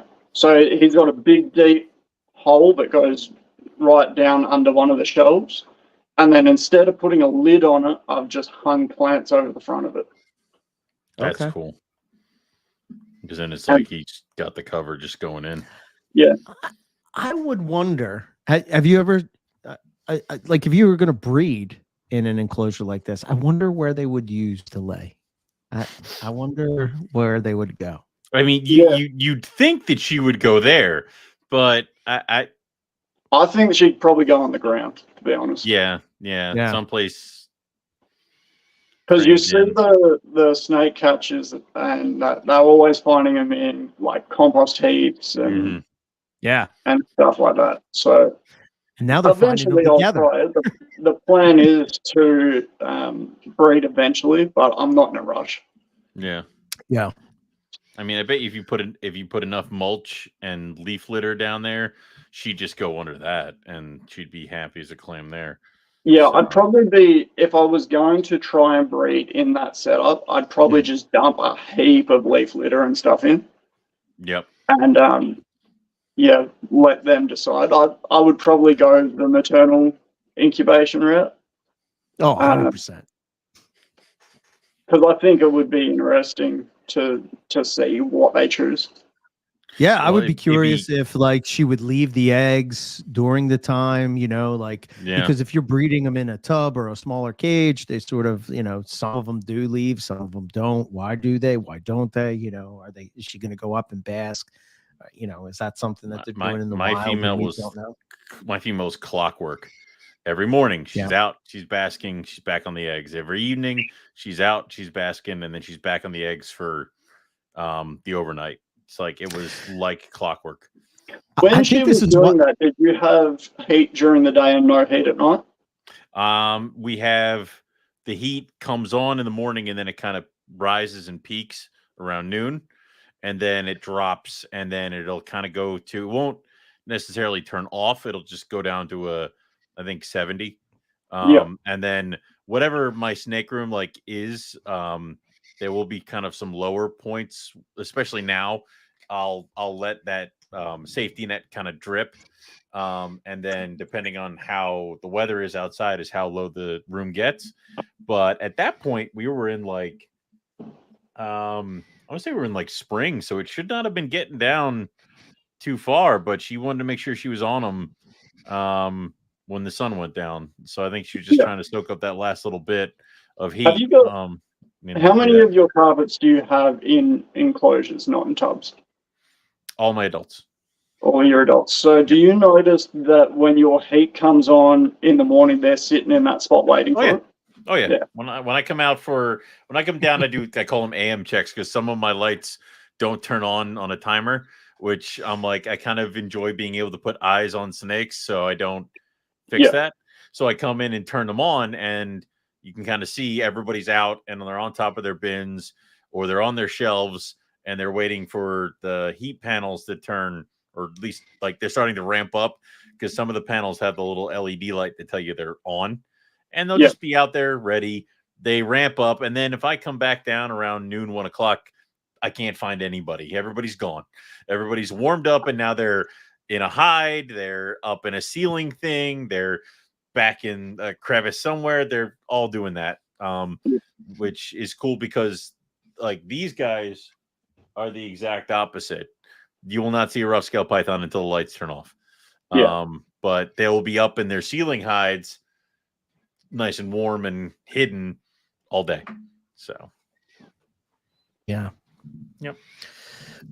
I'm just leaving this picture up here because it just makes me happy. Just want to look. Yeah. It just makes me happy. The thing I love about that picture is that you can miss the snake to start with. Yeah, if you're not paying attention.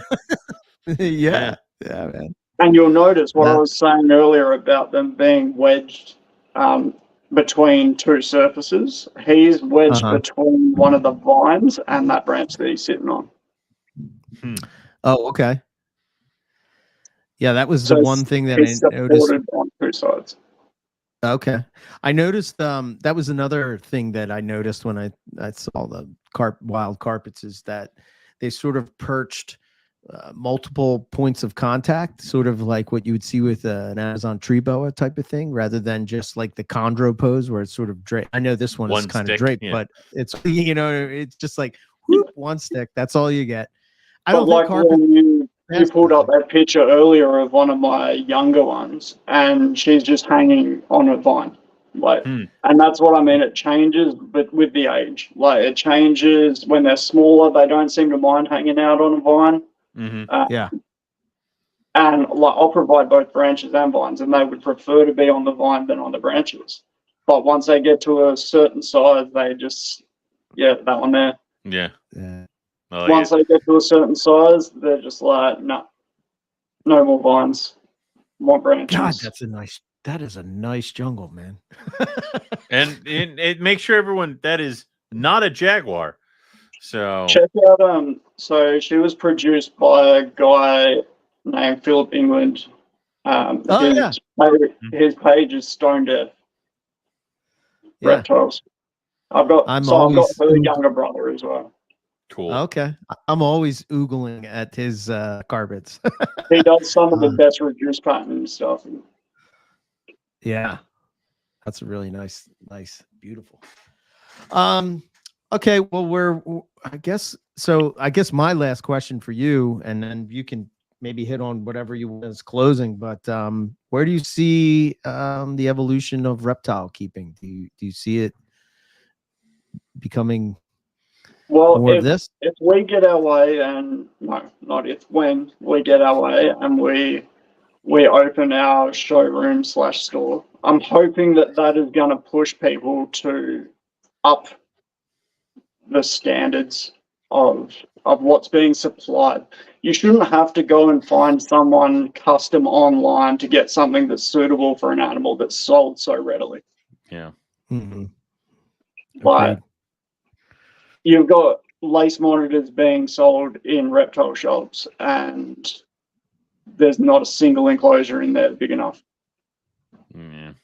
There's no outdoor enclosures that are being sold off the shelf for them, and we get them. Like, you can keep them outside down here. We get them wild down here, and yet barely anyone keeps them outside because you have to jerry rig a bird aviary. Right, to keep the dinosaur where it should be. Yeah. I don't know about you, but I don't like the idea of running electrics through a fully metal structure. Or outside. Like, you know, I always talk about wanting to keep diamonds and stuff outside, but I think I'd be a nervous wreck leaving my snakes outside for, if it was like an enclosed porch, I'd feel better about it, but like, God, I'd be nervous. So yeah, I'd like to see that. Hopefully, if we can start making it easier to provide more, we're already seeing a massive shift in bigger enclosures. Like, I'm currently working on a background for a 6x4. Nice. And the next one I've got to start is an 8x4 for olives. Like, we've got more and more people going bigger and bigger. Last year was my first ever expo that I ever been to, and I decided that vending it was going to be fun.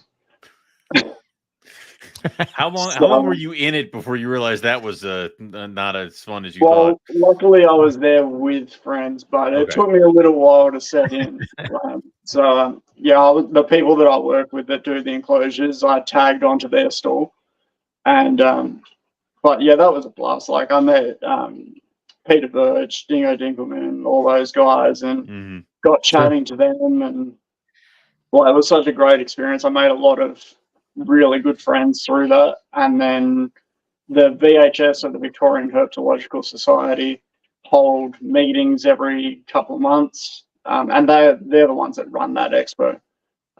So I've managed to stay in contact with everyone really easily. And cool. Yeah, so just more awareness of putting out more awareness of what's possible. But I'm very much like, there's so much bullying and stuff in the industry online and in the Facebook groups. Like, if you don't like the way someone does something, instead of mouthing off and bagging people out, show how it can be done better. Lead by example. Yes. Like, especially when you guys are under so much threat from getting shut down by the animal rights activists and all the rest of the crap. Like, acting like a bunch of high school kids, arguing, calling each other's names, fucking infighting, all of that crap. All you're doing is making it look like you really shouldn't have these animals. It's really hard to make an argument that we should be able to have these things when it's like at least twice a year they're like, what, like, released alligator found in some random ass pond. It's like, gee, like, come on, man. Like, there's so many, like, I know, like, Tyler and Chandler and all of them, they cop a lot of flack because they take risks that don't need to be taken. But like, how many people have a walk-in zoo quality enclosure for their animals? They're also doing it and going to a lot of lengths that people aren't going to keep their animals in ways that should be more common. If you're keeping gigantic animals, you should be putting in that effort. And I understand why they cop the flag, because they're setting a bad example, but they're also saying, don't do what we do. They've got warnings at the front of all of their things, and yet everyone idolizes Steve Irwin, and I can tell you right now, that we were getting the exact same comments from my parents watching Steve Irwin as what I hear about those guys. Yeah. It's like, oh, he's an idiot. He's going to get himself killed doing this. Yeah. Mm-hmm. So how can you idolize one person for doing that and then roast another? And the only excuse that people seem to have is, oh, well, yeah, but it's different because they're doing it for YouTube likes. The only thing that's changed is the platform of what it's doing. Do you think Steve Irwin would have been running around doing that if no one was watching the TV show? That's the thing where it's like, it feels like because it was on television that somebody somewhere said that it's okay. And it's like, but like where there's a little bit of a disconnect because I'm not sure if everybody said it was okay. So it's, I think the fact that like they show how bad it can go wrong. Yeah. Like, I don't think I'd like to get bit by a cobra in the middle of Africa. No, I don't think I'd like to do that. No. So I think showing what can go wrong, it's not all fairy tales. It's not all easy. They're constantly saying this is extremely risky. Don't do it. And yeah, sure, they're choosing to do it. But if you don't agree with that and you don't think that should be put out there, then make the effort to put out there footage of how to handle a 10-foot king cobra with hooks. Yeah. Because when Chandler tried it, all he managed to do was piss the snake off. Yeah. Yeah. To the point that he's like, fuck it. Like, I'm more likely to get bit pissing him off with these hooks than I am free handling him. Yeah. I mean, I don't free handle cobras because of I don't do venomous because I can't. I get bit by pythons too often. And no, I'd rather not. I get what you're saying though. It's like people aren't consistent with their belief, because they'll give this one a pass, but this person's doing the exact same thing and they don't get a pass. But I will tell you that there's a lot of people have a personality online. Yeah, I think there's a lot of people, well, at least that I know, that would give me shit for even, they'll say, Steve Irwin was the same way. That's bullshit, so at least the people that I'm around are pretty, wouldn't you say, Owen? They're usually saying, I like to try to not, I try to like to call everybody. Yeah, I like to. It's like it's the same thing of like, I don't believe feral cats should be allowed out. What about the pythons? I don't think they should be there either. Like, you don't get a pass just because you think I would like you. Yeah, I've got 2 cats and they're indoor cats. Yeah, it's like I don't. Yeah, it's like people will constantly try to find something to say like, well, what about this? And I am usually the guy who's like, they suck too. Like I hate it. Yeah. Yeah, and it's like you have no what about this? Just lead by example. Like my whole business was leading by example, posting pictures of what I'm doing, and now more people want to do it. Right. So if you want to make change and not look like a bunch of high school kids fighting all the time, just put good content out there. Yeah. Put good examples out there. Like the more attention you're putting on what you don't want people to do, the more likely people are going to see it and do it. Yeah. I think that's how we came up podcast, it was like there was so much misinformation about carpet pythons and chondros and, just keeping them, all the questions that we've talked about throughout the show. And it was like, well, I can either complain about this or we can just talk to people that have, more experience than we do with it and sort of, put, both sides of the argument out there and you sort of make your own decision on, of where you want to go or what you want to do, but I think people worry too much about what other people are doing. What's that?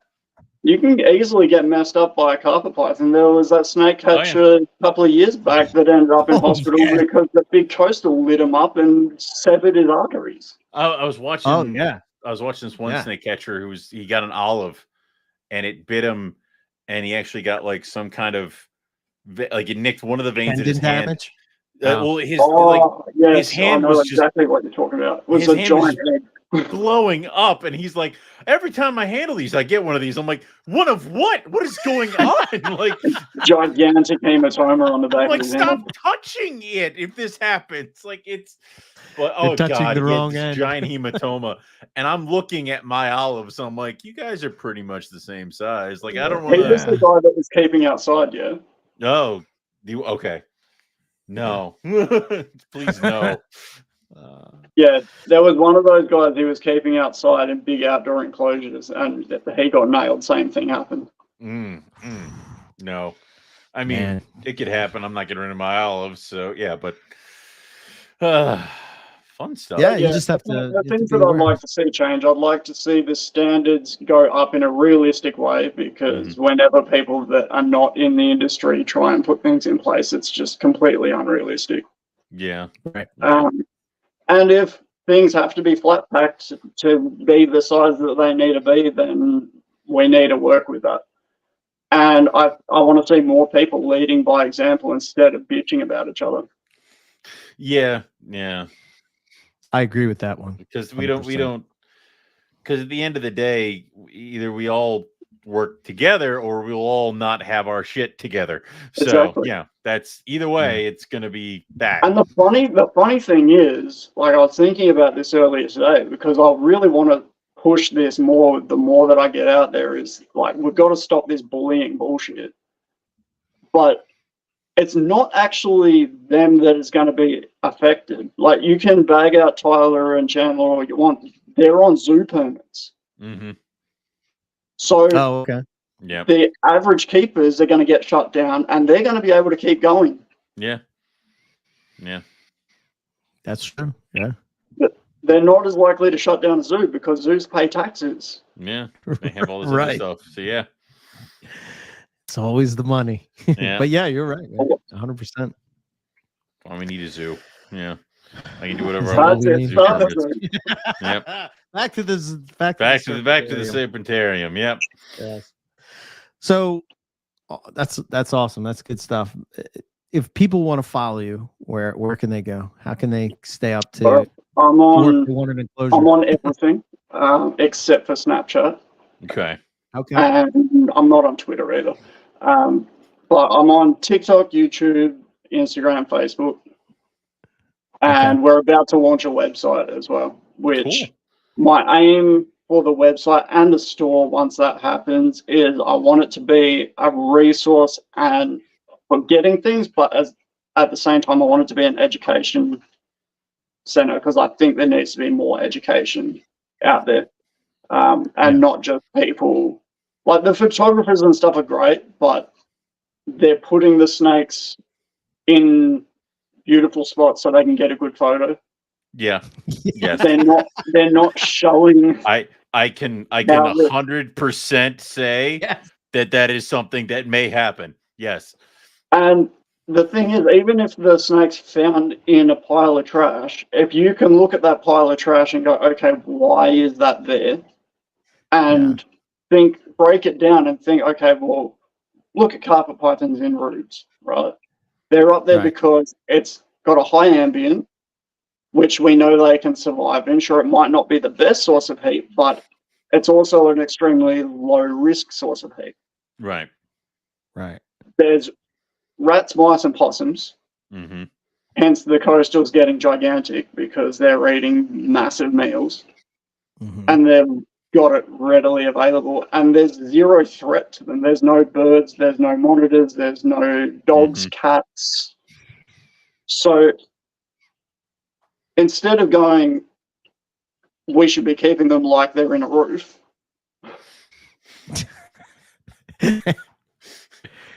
Like, if you didn't break it down, every enclosure should either look like a road at night or a roof space in Queensland.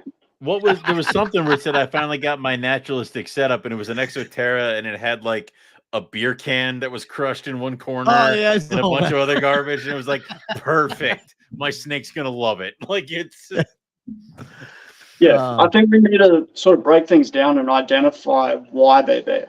Right. And seeing them where people are finding them. That's why I really like Miller Wilson's content, is because he will lie down in a bush somewhere to get the footage rather than grabbing the snake and moving somewhere with it. Right. Agreed. We kept finding snakes under this one plastic bowl that somehow kept coming into our car with us places. It was weird how that kept happening. So yeah. When you guys found the Owen Pally, what was the habitat in that area like? It was a rock with a tree. It was it was a very, very, very large rock with some paintings on it. This enclosure. Then it had a lot of vegetation, and it was sticking from it was sticking up high because it went straight from the rock over into the tree, and then it kind of coiled up and was just trying to ace bats. But the rest of the area around looked like that. Pretty much. I mean, the like rock. That's what it looked like. Cracks, yeah. That, but when Pelly sized. So, but so yeah, we were all the way at the bottom of the enclosure. Yeah, and the tree was all the way down here, like that, and that was coming out. There was a lot of ground cover because I remember when we lost it, we were running around, and it was about like ankle high vegetation.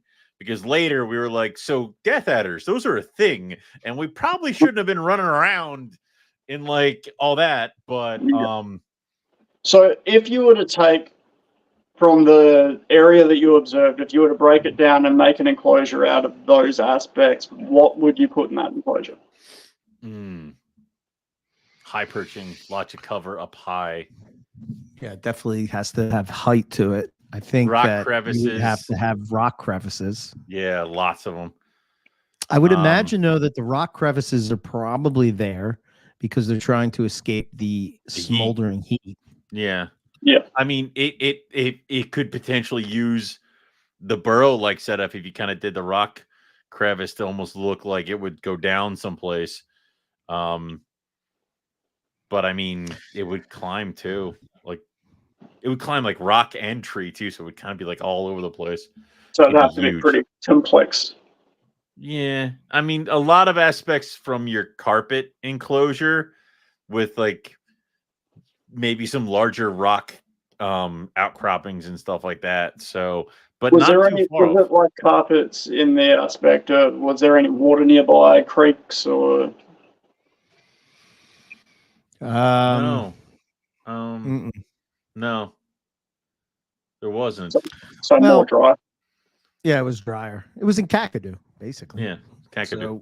So, yeah, there was. So the interesting thing about that is, like, you know, we would walk around the area, and higher up the mountain it was drier, but then there was these little gullies that we would kind of walk down into. I remember, I have a picture of it somewhere. I'll send it to you, but it was there was water coming off of something somewhere, but it was dripping down the rock. Yeah, there was a lot of plant life down there, a lot of like plants. There was one and all kind of stuff growing in that area. If they would benefit more from like a misting system that recreates that running water down a surface, maybe down a water ball. Because if there was no standing water, then where are they getting their hydration? There were a couple places where you would kind of go in to the rock and the temperature would be high, and then the second you'd come into it, it would just bomb. So I would wonder if in those rock crevices that they're going into, if there isn't some type of water, in there inside those like caves. Underground, you know? Yeah. Underground the one thing I did notice in Chillago, right? Similar environment to a certain extent, but we would be, and again, this is why I preach that if you want to learn about the animal that you keep, go to its habitat and spend some time in the habitat. Even if you don't see the snake, at least you're going to have an understanding of what's going on. But again, if you can't see the snake, ask why. Where is that snake? If you can't see it. What doesn't it like about what's happening? We went to Texas and it was freezing cold. Didn't find a single alterna. Why? Probably didn't like it. Yeah. It was close to 100 degrees outside of those caves. Going into the caves, you had, I don't know, it was close to 80 degrees. So you're looking at a 20-degree difference between outside those caves and inside those caves. And that was when the sun was up. When the sun went down, it was cooler outside, and it was even colder inside those caves. It bombed. Real quick, another one that you had was about cohabbing. If you're going to cohab any animal, you need to provide twice as much of the resources. Yes. And again, why are you cohabbing? If you're cohabbing to try and save space, then don't do it. Because you need the resources. You need 2 different basking zones. You need 2 lots of hiding spaces. Minimum. what I don't understand is that cohabbing to save space doesn't make any sense, because what you would eventually have to do is also you need the space. So like you have the 2 spots. So it's basically like you've taken 2 cages and smashed them together. So are you really saving space by cohabbing the correct way? Cohabbing the correct way is what my friends that do the enclosures, they cohab their olives. They've got a massive enclosure, and they've got the ability to be separate. 9 times out of 10, they're hanging out together. Yeah.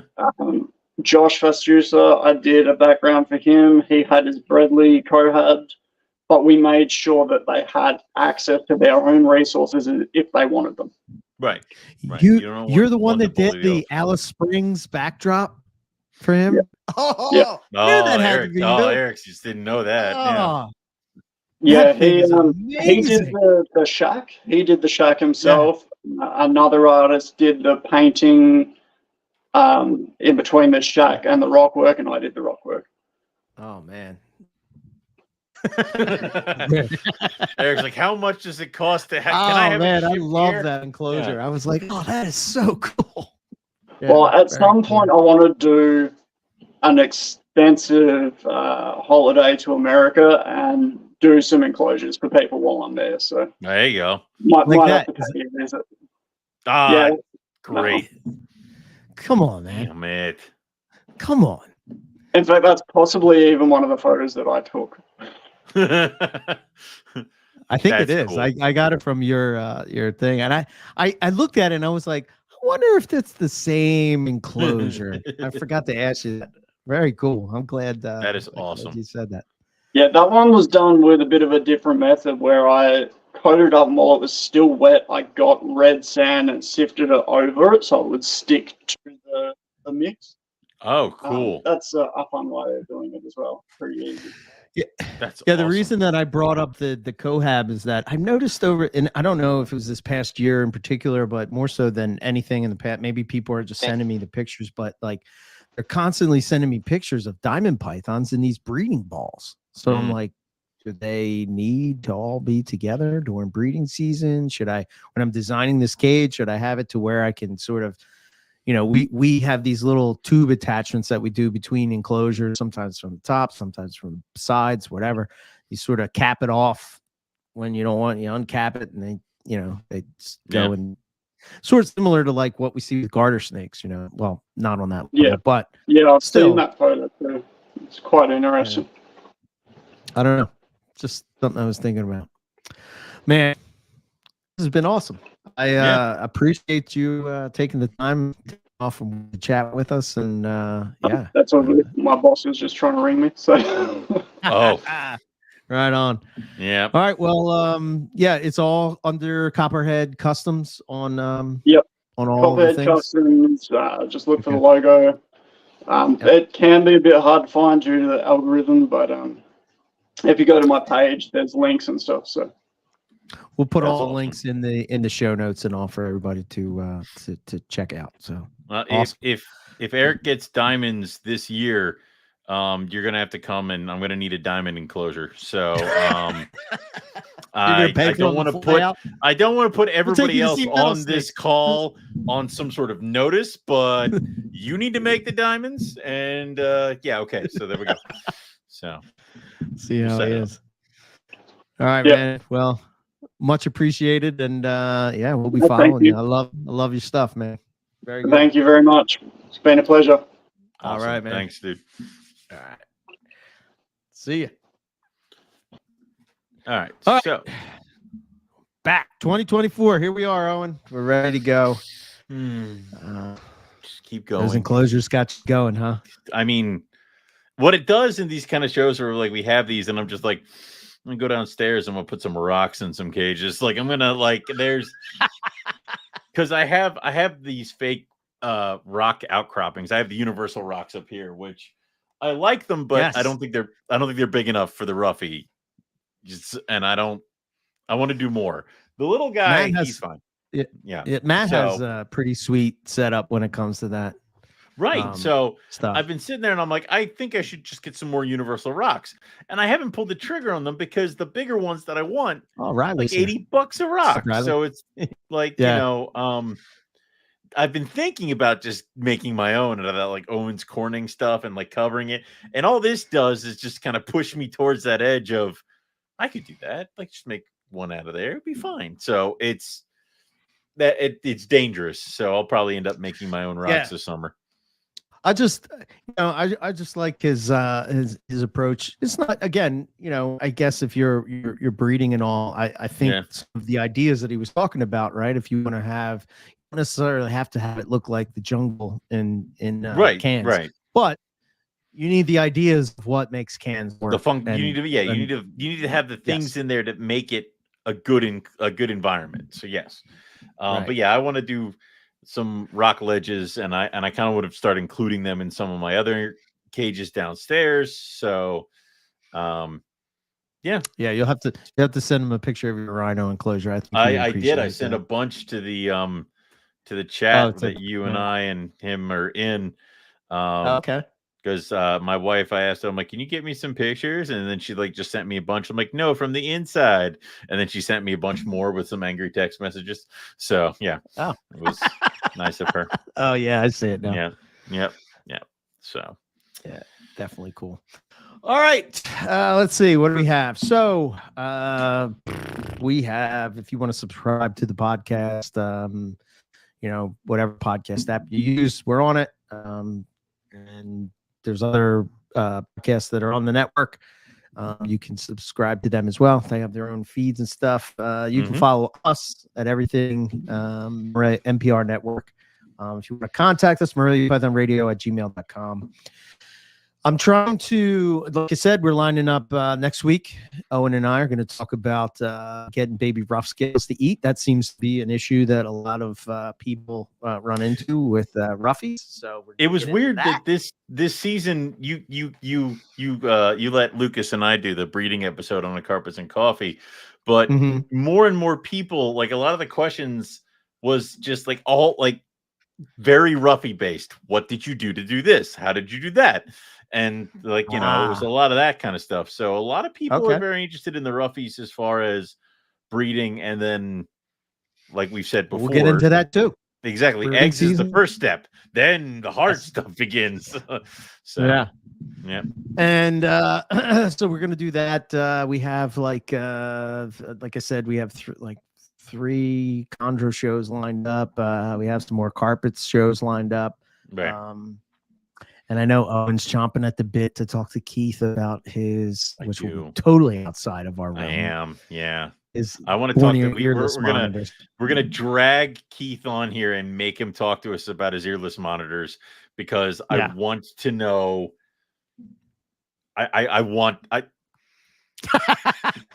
You just I don't know. Here's the thing, like I don't want them on the same hand. I kind of do, because that's such a cool little thing, and he let us hold them, and it feels like a freaking crocodilian with its scoots and everything like that, but it looks like a green Gila monster. Like it's So I'm like, God, that's awesome. And my biggest fear is, and I've been talking to him a couple times this year, is if Eric Kohler brings baby Gila monsters in front of me at some point this year, I'm going to make a horrible decision.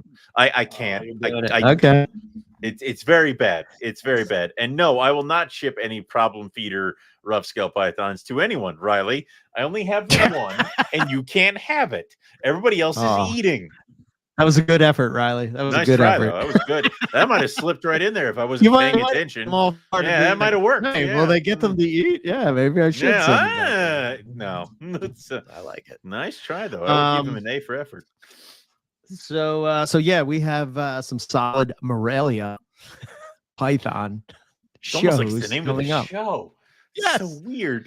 I thought about it and I was like, a couple of things. I sort of like, I am determined to figure out why chondros gave me such a hard time, and I think I have figured that out. So eventually, at some point, I'm gonna go back. I mean, I am EB Morelia, for Christ's sake, right? I should. You don't have to. My favorite thing. No, I have to. No. My favorite thing out of everything is that your logo is a jag in a chondro pose.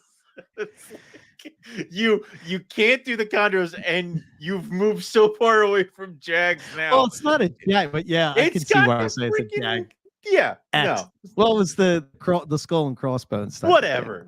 I wanted it looks like a jungle and the yeah. But yes, I'll give it to you. At the time, I probably was thinking jag. Thank you. At the time, you're probably thinking jag. So we've now gone so far away, and it's. I mean, I know you're chomping it. The problem is, and I said this to Buddy, is that you were like, oh, we're gonna have a couple green tree shows. I'm like, he wants green trees again. He wants green trees again because we're having green tree shows. Well, it's because if you're doing research and he wants green trees again. So I do. And I never have stopped wanting them. It's just that with they don't green want trees, me. I think, well, no, I really think it's just hydration. I just think I did a bad job. Yeah, I would 100% agree 100%. On that. 100%. I know, like, the keeping part of it is simple, right? Because everybody says that, how simple they are, and they are. They're pretty much like once you get it dialed in, it's kind of good to go. But I really think that a lot of the issues, and I talked to Bill Stiegel about this a long time ago when I got a couple from him, and he said the same thing. Just it's hydration, and it wasn't a matter of me constantly changing the water and all that, and it was a matter of I just assumed that they drank, and they didn't. Yeah. That's what me to trouble. Jerks. So, yeah, bastards. I gave them water. They didn't do it. So now, the goal has always been breed all the Morelia, right? So I got to get chopping, bro. You do, because where are you? I mean, now that everything's been combined, is it just Chennai and Variegata? Well, yeah, but I'm looking at that as more of a locality type of thing. You know what I mean? I mean, yeah, okay, I'll give it to you. I can't. I mean, say if you want to say coastals and jungles and say Darwin's and Papuans, yeah, all right, we can do it. That's fine. But anyway, that's kind of like where I've been at. Getting back to my roots, Morelia is kind of where. And that being said, I've redone. You know what? I can probably put it up here on the people. YouTube. Yeah. I could, right? You just show the people you've been doing. I've just been, we've been doing. I slapped my name on it as it's way out the door. Good enough. Yeah. I always say we. It's a joint effort. The royal we. We could not do it without each other. Yep. So I redid the website. Window, Chrome tab. Here we go. Bink. You see that? Jason, the white lips, I tried to pair the female I got from you yesterday with my wild caught male, and he ran like his life depended on it, because it probably did. So I have separated them, and I'm going to give her a little bit of a chance to settle, and then I'm going to throw my my captive born and bred boy in there, the father of my babies from 2 years ago. He's much larger and kind of takes no shit. So we'll see how that goes. But yeah, other than that, she's fine. She's eaten. She's warmed up to me. I'm more along the lines of now knows me as a target. So yeah. I got to tell the listeners too. Holy shit, Mort is big. He's not that big. Holy shit. He's not that. You're like, I could ride him into battle. Like holy shit, that's Mort. So what happens? Drive him home. He takes half the year outside, running around eating my grass. Like that's what he does. Holy shit, yeah. Mort he's legit. Anyway, he's a big boy. I started redoing the website. Here's some news where you can order the calendar. Then the Morelia complex. I kind of have this going on here. You can see these chondros. And I've included Owen Pelly since the Nick Button, the love Justin of them, and we'll never them let in it their die. books. Yep, that's right. But and then you can even go to it breaks down. We took that picture. Yep, that's Riley's Brettle. I love that picture. Yeah, that's a great Brettle he took, and that's Scott Hyper's, Scott or maybe it's Ty Hyper. I don't know. Imbricata. But the idea is that you would go to the page, and there you go. Sort of gives you a rundown. There we were in Darwin, all that kind of thing. Blah blah blah. So doing that for each of the Morelia is kind of like where we're going. So obviously, if you have somebody that kind of has wants to get some knowledge on Morelia and the carpet complex, please just share this website, because it's a great place to start. People want to know information, and constantly I see people on a lot of the Facebook groups who are like, I just got this carpet python.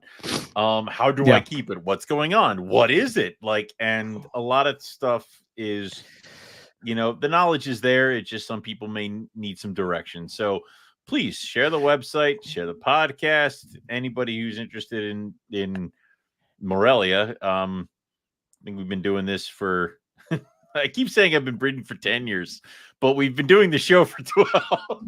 So that can't be right. That's wrong. Shit. So yeah. The other thing I wanted to, I even put the morphs. I don't know if it'll pop up. But just so people can see, I hope that it pops up and then I can share. Okay, I can. Oh, cool.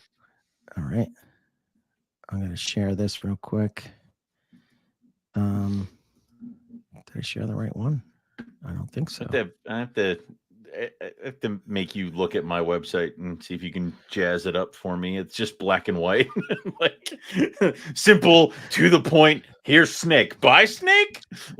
So my thing and what I'm going through, and this has taken a long time with all the stuff that I've accumulated over the years. I'm putting it into a website, right?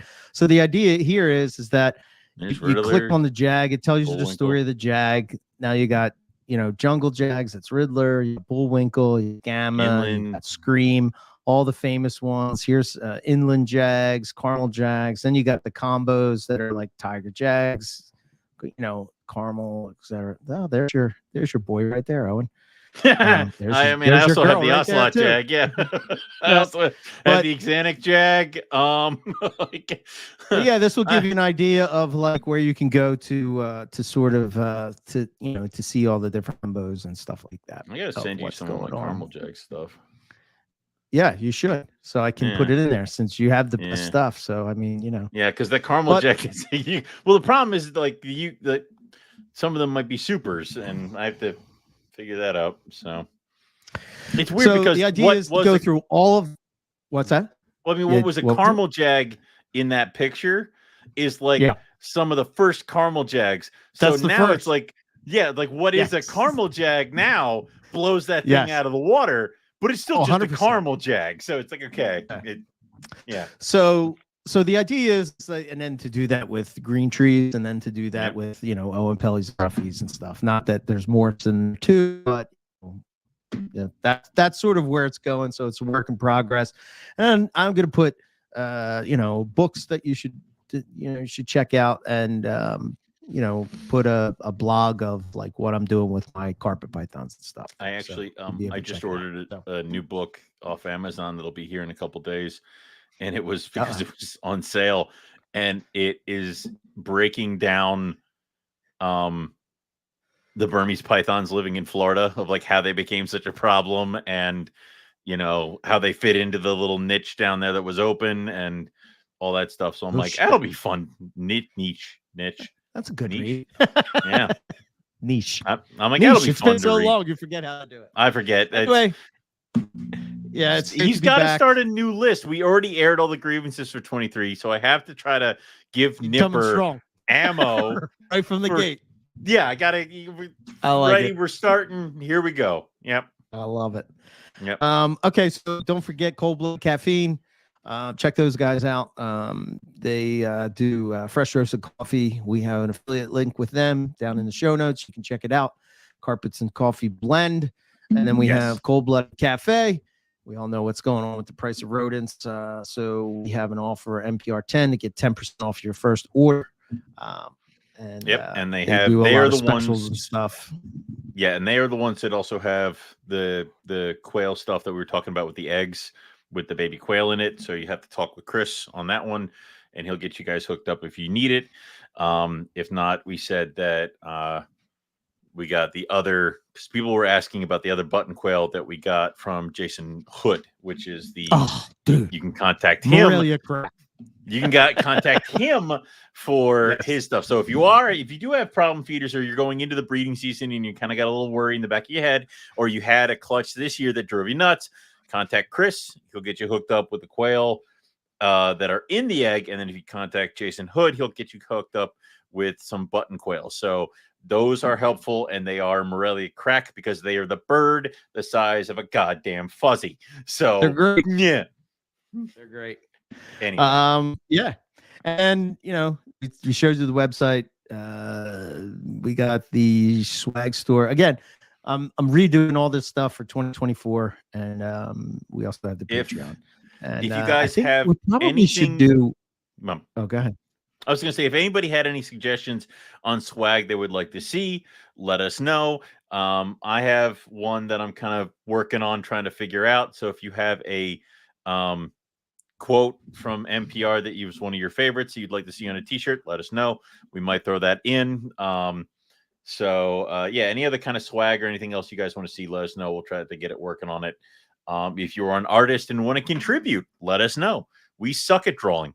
So it's that's what hinders a lot of our stuff here. So yeah. Well, I found that you don't need to know how to draw. It's just learning how to create it. Photoshop. Yeah. Yes. Yeah. I'm getting better at it. I know. Bo's dropped today, so you should check that out tomorrow, or when you're listening to this. There'll also be a new CCR out, Bluebird Radio. There's a new Reptile Fight Club coming out on Friday, and we'll be back next Monday with Carpets and Coffee, followed by me and Owen on Tuesday, and talking about rough scales. So. Dude, and don't forget, the link is in the show notes, the MPR calendar, 2024. Check it out. I think that's all I got. Yeah. Anything? That's it. I mean, I can say that my Argentine sheds, and I have a sick boa thing that's kind of gnawing in the back of my head. But then also, I keep thinking about if I can ditch a pair of olive pythons to make room for barnecks. You need to stop me. Like, why won't you stop me? Like, why won't anyone stop me? Like, everybody just keeps watching me do this. Anyway, that's all we have. Of course, it is hilarious. I mean, it's like watching a train jump a lineup of buses while on fire. Anyway, that's all we have for everybody tonight. Thanks everyone for listening, and welcome to the new season of Morelia Python Radio. We will catch everybody back here next week for some more Morelia Python Radio. Good night.